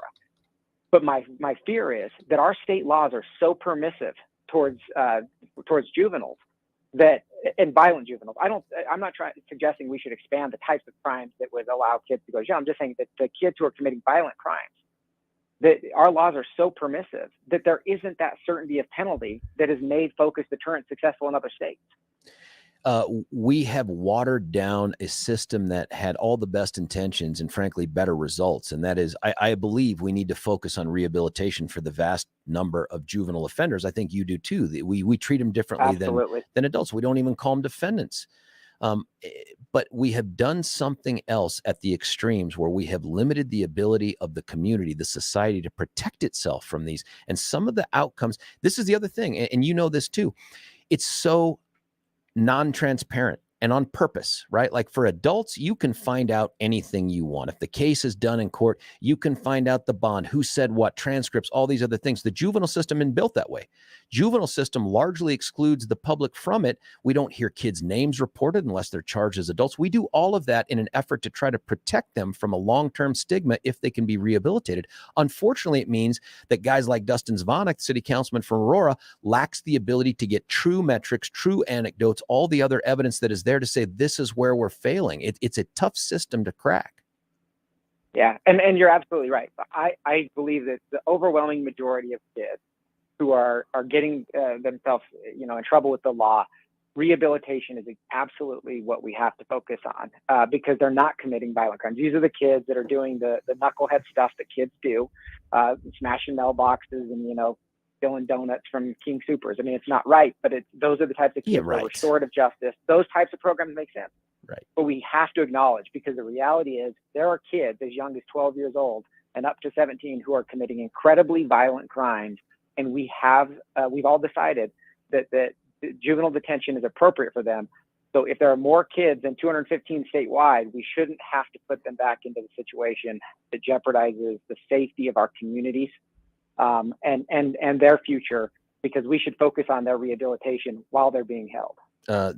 There's also a move at the legislature, and I don't know if they've launched this bill yet, but there was talk of a bill that would increase the age of eligibility for even entry into the juvenile justice system from 11 to 13. Here's a text from someone else listening to you right now, Dustin. For juvenile crime, young boys are being recruited by gangs to drive the stolen car, steal the gun, etc. My friend's grandson has been apprehended driving a stolen car at age 12 and 13. He's been in and out of juvenile detention. The detention at least helped separate him temporarily from his gang friends. Sometimes the person cannot be redirected, but it's worth a try. They are chosen because they can't be tried as adults. That's exactly right. I hear this from law enforcement all the time, that these young kids are being used by older gang members who, they're not dumb. They know that the juvenile laws are as permissive as they are here. And so they convince these young kids who are impressionable to do things that they know would have greater consequences for them as adults, and they will just be right back out on the street as young kids. This is crazy stuff. I don't know how much optimism I have either for the success of this, just because of the makeup of the legislature. Is this the kind of thing you can envision going to the ballot at some point? And I don't know if it could do it in 2023. Would that have to be a 2024 thing? It would have to be 24, because the odd years in Colorado, you have to have some sort of a tabor hook in order to put something on the ballot. But I think, look, I said this in our debate on Monday night about, the legislature. I hope the legislature does something. And if they do a 10% increase, I guess that's 10% more beds. I still think it's the wrong policy. The reason why I advocated for and believe that the city of Aurora should take the position that there should be no cap is that that's the right thing to do. And some of my colleagues push back simply on saying, hey, something is better than nothing. my point is it's still the wrong policy. We have to acknowledge that there are young kids committing incredibly violent crimes, and for their safety and more importantly for the safety of our community, we need to get rid of this arbitrary cap on juvenile beds. Aurora City Councilman Dustin Zvonek continuing to try to fight the man, and the man is the state of Colorado, which seems like it has just turned its back on cities being able to defend themselves from this. How about this last question? Has CML weighed in on this? Is CML willing to do something? CML has not weighed in on this in particular. I don't know if they're going to take a position until there is actually legislation. Right now, as I mentioned, the conversation about the cap is just to increase it, and it's all happening in the JBC. It's part of the budget conversation as opposed to a bill that would just address the cap in and of itself. Last thing, you probably saw CSI's latest report on Denver, and also the announcement. Of course, there are two fantastic new fellows, the Bill Owens and the Norm Early fellows. I happen to be the Bill Owens one. But as a warning, we're doing a report on Aurora. It's coming. Yeah. Well, no, look, I think that's great. I mean, look, I fully acknowledge we have the crime in our community it's not, we have a challenge and we have to address it. And what I've said, and I've continued to say since I've been on council, is that we're going to do everything we can at the municipal level to try to improve public safety for our residents. And part of that means that we're going to have to use our platforms to put pressure on our state lawmakers, because we need statewide solutions for a lot of the challenges we face if we're really going to see a decline in crime. Are we still too early to have any meaningful data from the auto theft reform and the retail theft reform you guys have sought? So on the motor vehicle theft, I asked at our last public safety meeting, which was a week ago today, actually, since it's been in effect, month over month, we've seen a continual decrease in the number of motor vehicle thefts in the city. What I've asked for is for comparison to the metro area. That's good. And I continue to point out the fact that there's still way too many cars being stolen in Aurora. But every month we get a month over month report relative to the previous month, and we've seen those numbers that for motor vehicle theft, it is finally consistently for the last 3 or 4 months been red. Remember, the motor vehicle theft ordinance that I ran passed in August, which meant it took effect in September. Yeah. So we had October, November, December, and January. And in those months, we've seen a decrease month over month. And one of the things that Chief Oates told me is he says it's really tough to compare year over year. Month over month, you start to see the progress that you're making. That's pretty good stuff, man. My favorite stat from that CSI Denver report, though, was there were so many cars stolen in Denver last year that it mirrored every single car at a Broncos game being stolen 3 Sundays in a row. That's just craziness. And yet another reason why the Broncos should look to move out to Aurora. Just saying, SoFi Aurora, it could happen. City Councilman Dustin Zvonek, thanks for taking time out of your morning to join us, man. Yeah, thanks for having me on. Appreciate it. See you, buddy. Hey, listen, what are your thoughts on that? I got another crime topic I want to talk about as well, but that one has to be a head scratcher that the legislature comes in and says, we're just going to make up a number out of whole cloth that limits the number of juveniles, regardless of how many juvenile aggravated or violent crimes there are. We're just going to limit the number that can be detained across the state of Colorado to 215. That's it. How does that make any sense? What needs to happen here? Frankly, I'd love to see more local control over some of these issues just based on what the state legislature has done. I just don't know what that looks like yet. Our number 303-696-1971. George Brockler on the George Show, 710 KNUS.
name is George Brockler on the George Show, 710 KNUS. Callers on the line, you can join them, 303-696-1971.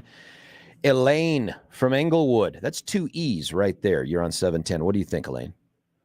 From Littleton, but that's okay. It says Englewood on this call thing. Wait a minute.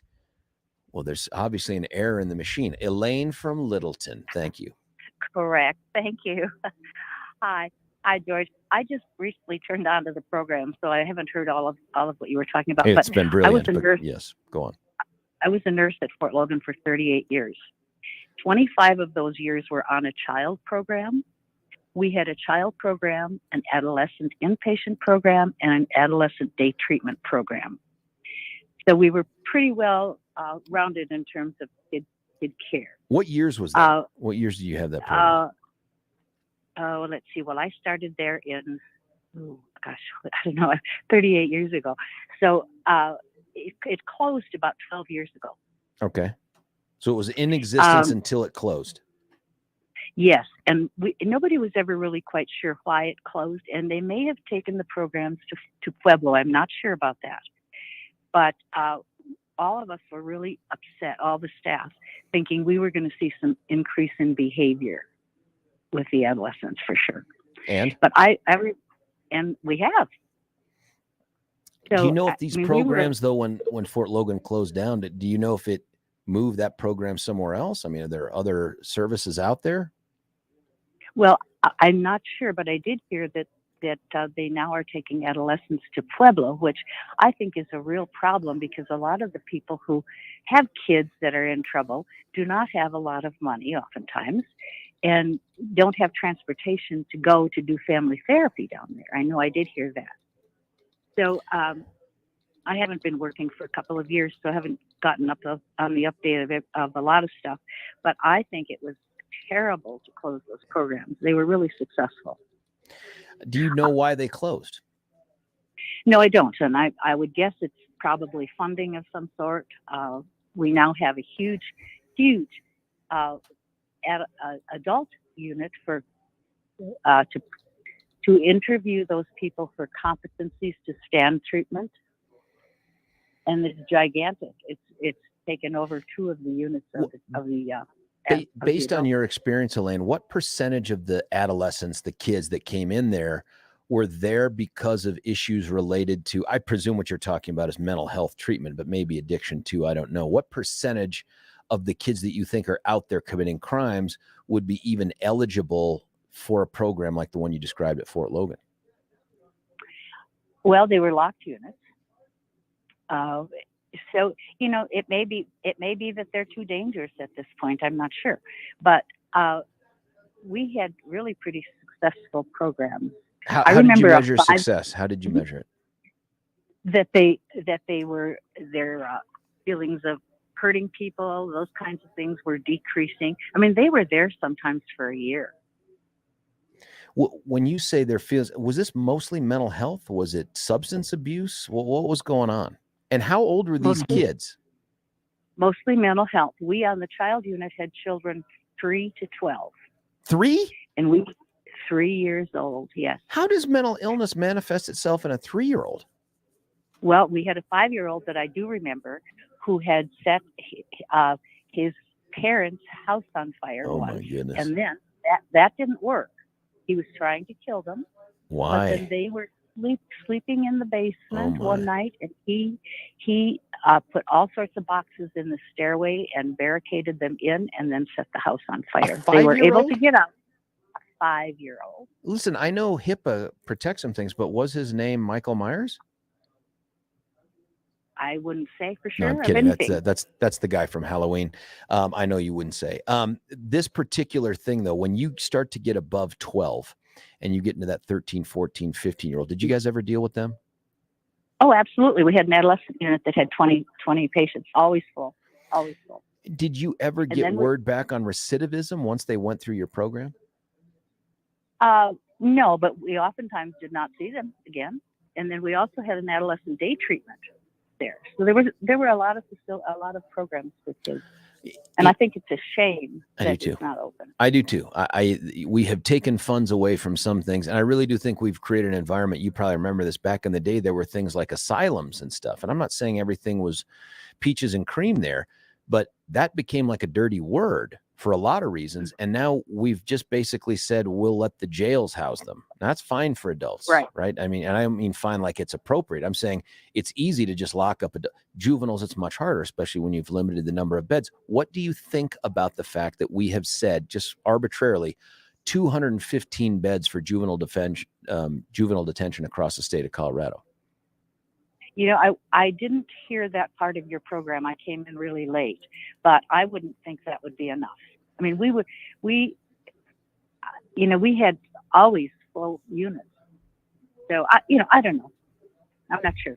Well, what I appreciate, though, is that you spent a career trying to help out those who are in need for things like, it's easy to say, hey, I fix broken legs. It's a lot harder to say, hey, I help fix people who are having problems up north in the gray matter. That's it's just perceived differently. So thank you for doing that. And thanks for calling in with the expertise. You're welcome. Thanks, Bye-bye. Elaine. And that's Elaine from Littleton. It says Elaine from Englewood, but turns out Elaine from Englewood is probably a horrible human being. Elaine from Littleton is a wonderful human being and a former nurse at Fort Logan. I'm intrigued by that. I do think that that's part of the issue, but I have yet to find someone. And if you're that person, you got to let me know. Find someone who says arbitrarily setting the bar at 215 beds for juvenile offenders, regardless of the crimes they commit.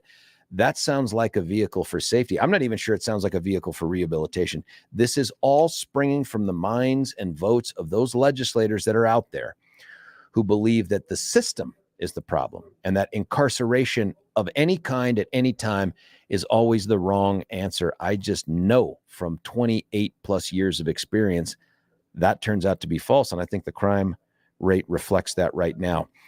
Something you can do to protect yourself and make yourself feel better. And I told you about Tanner Gun Trail before. No, this is QC Kinetix. QC Kinetix are the people that have figured out a way to jump into that regenerative medicine industry and really crush it. And when you hear regenerative medicine, what you should be hearing is they use you to fix you instead of, someone who's going to come along and say the answer to all your problems is to let me cut you open and meddle around in your joints. These are folks that say, wait, before you make that decision, please, before, and you can always make that decision. No one takes that from you. Get another opinion, get another option. Call some of the local medical professionals at QC Kinetix and ask them your questions. Ask what's available. Here's the other thing you'll find out. There will be things that you describe to them where they'll say, that's not us. We honestly, we can't do you any benefit. You should go do X, Y, or Z or seek this kind of thing. But where they can make a difference, why wouldn't you want to have that conversation? The idea of no downtime, of none of that long rehabilitation, having the bandages and the wounds and the possible infections and having to move this and that. And if you don't have to go through it, why would you go through it? If you are suffering with some kind of joint pain or other, just pick up the phone and call 303-900-8986, 303-900-8986. Ask them your questions. And if you feel comfortable, and I'm pretty sure you will, I've spoken to these folks, then go forward. And when you get back and you're pain-free and rehab-free and downtime-free, give us a call and tell us how awesome it was. When you reach out to them, by the way, tell them 710 KNUS, specifically this George guy told you to do it. 303-900-8986. That's QC Kinetix. Had some texts come in here also as well. That limitation on juveniles is bat, and then there's an emoji, crazy. What's next? We limit the number of serial killers in jail?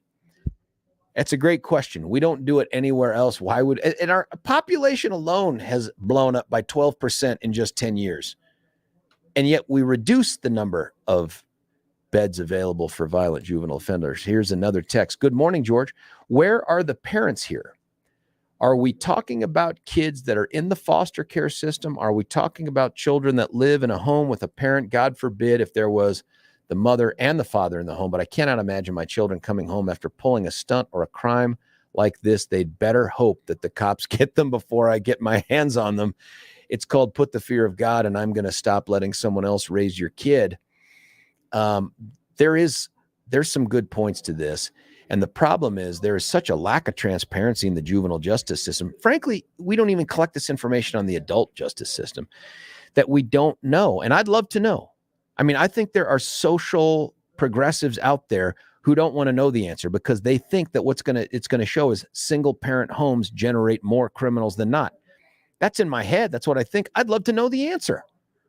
I'd love to know if more murderers, rapists, robbers, bank robbers come from single family homes than two parent homes. We shouldn't be afraid of what the information is. If the answer came back and said, nope, most of them are intact families, I'd be like, dang, okay. Well, it turns out that's not the protection against some bad things I thought it might be. But don't we deserve to know the answer? Callers are calling in right now, 303-696-1979. It is a great time. Oh, I just screwed that up. 303-696-1971. 1971. When we come back, we'll take those calls. James, the other person coming in too. 303-696-1971. Nailed it. George Brockler, 710 KNUS. Want to take your favorite radio station wherever you go? Well, now there's an app for that. No matter where you are, stream your favorite shows. Tap the app to listen to podcasts. Talk back to your favorite local hosts. At the tone, leave a message. Call the show. Set your alarm. Enter contests and win prizes. All in the palm of your hand. Available now for iOS and Android devices in the App Store or Google Play. And best of all, it's free. Download today.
George Brockler back with you here, 710 KNUS. Going to honor the callers. James from Colorado, United States. That's what it says. James from Colorado, you're on 710. What do you think?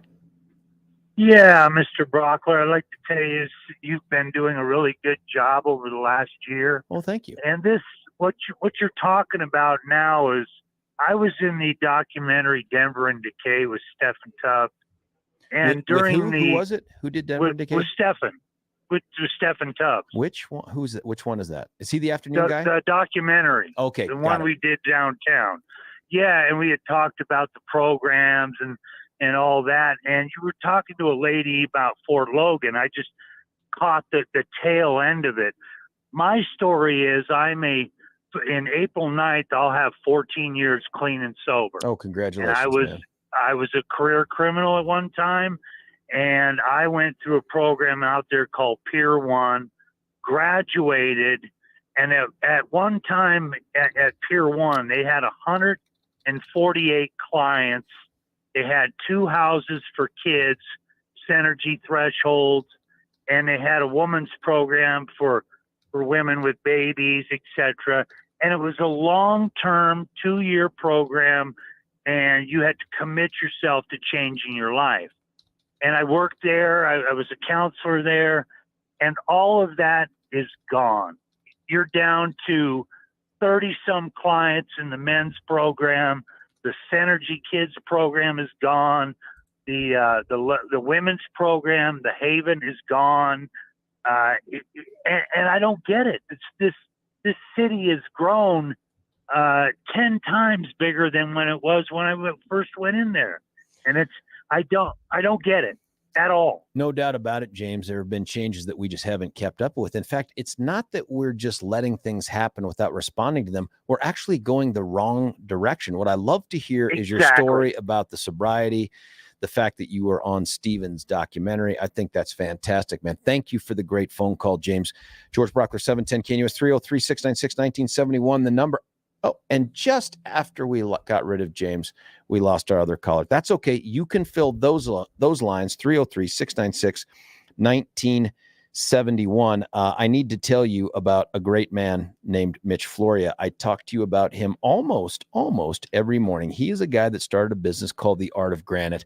But the name, just a little deceptive, because even though he can do everything with granite, including your bathroom countertop, your kitchen countertop. This guy does so much more than granite. It should be the art of everything counters, but maybe that one was taken. The Art of Granite, which is conveniently located about 6th Avenue and Colfax-ish, 6th Avenue-ish. You can get out there and you can see everything that can be done with all of these different materials. It could be granite. That's true. And they got some beautiful pieces, but it could be marble. It could be quartz, the man-made stuff. But the point of going out there is because even though the website, which is theartofgranite.com, is a wonderful place to get a look at the selection, you truly can't appreciate it unless you're in person. And when you get in there, you see stress-free environment. No one's trying to hustle you to make a sale. And when you meet Mitch, you're going to close the deal with Mitch. I would have closed the deal with Mitch when I went to go visit him out there recently, but I just wasn't in the market for it. I just came to go see what was going on and talk with him. Guy keeps a cell phone with him that when you call this number, he picks it up and answers 303-386-5919, 303-386-5919. If you're not looking to move, you're looking to keep your beautiful house, just make it more beautiful, why not give a call to Mitch? Why not go out and see Mitch? It costs you nothing to do those things, and you're going to come away realizing, I can make this thing even better than it was. And here's the deal, 20% off labor if you tell him that you heard about him from 710 KNUS. 20% off labor. That's $1 in $5 going right back into your pocket. And they also offer the opportunity, if that's not the one you want, to get a kitchen or bathroom sink for free with the purchase of any countertop package. That's a guy who's looking to close the deal with you that makes a difference for you in your pocketbook, and it's going to make a difference in your house. That's theartofgranite.com, 303-386-5919. Tell Mitch George told you to call. And make sure you mention the KNUS too. He may know more than one George, but I think I'm the one he'd definitely remember. Listen, some of the texts that we have here, one is, and I clearly every time I mention single parenthood, I need to put the disclaimer on there. I'm not saying you can't raise great kids as a single parent. That's not my point. My point is that there is something about having to raise a kid on your own that creates an environment where more often than not, in some places, it seems like the risks are greater. That just seems to me, and I'd love to know the numbers behind it, but here's a text. I was a single parent when my kids were very young and my fireman husband walked out on another woman. It was tough because I had to raise them totally alone, but I did it working full-time at a law firm. I had no boyfriends, but instead was involved in their sports, schools, friends came to my house. I was 100% in, and they turned out great. I was very fortunate, but I sacrificed everything I could do to make sure my boys were raised with morals, values, integrity, and compassion. And congratulations, and my hat's off to you. That's exactly how it should be. I'm sorry you had to do it by yourself, because I just know from the days that I'm by myself, if ever someone else leaves town, I get stuck being the dad. That's hard. 1 day, 2 day, 3 day, the sports, the extracurriculars, just getting to and from school, painful. So I appreciate that. Someone else, did you know there are only 12 males in Colorado who suffer from mental health disorders that make them dangerous to themselves or others to justify their detention in the state mental hospital? Only 12, because that's the number of beds in that unit. That sounds crazy too. That's it. We can only have 12 criminally insane people that are there. Someone else said, this is a reference back to another topic we had. Hey, Georgia, I forgot to mention this to you. I have a niece that's really involved in politics. She said information she had on unaffiliated voters in Colorado was that 60 to 70% lean left. That feels right to me. That feels like what happened in November. Finally, last thing here on the tube text here. Dude from the road says there's money in incarceration. Everybody from the judges to the prisoners get paid. Prisons get paid. I just disagree, man. That we're going to have judges no matter how many people we have in prison. That's just how it is. I don't know what the answer is, man. Maybe no incarceration. Listen, great conversation today for 4 hours. My thanks to Barb Kirkmeyer. My thanks to Dustin Zvonek. Take a listen to the podcast and stick around for us tomorrow. George Brocker on The George Show, 710 KNUS.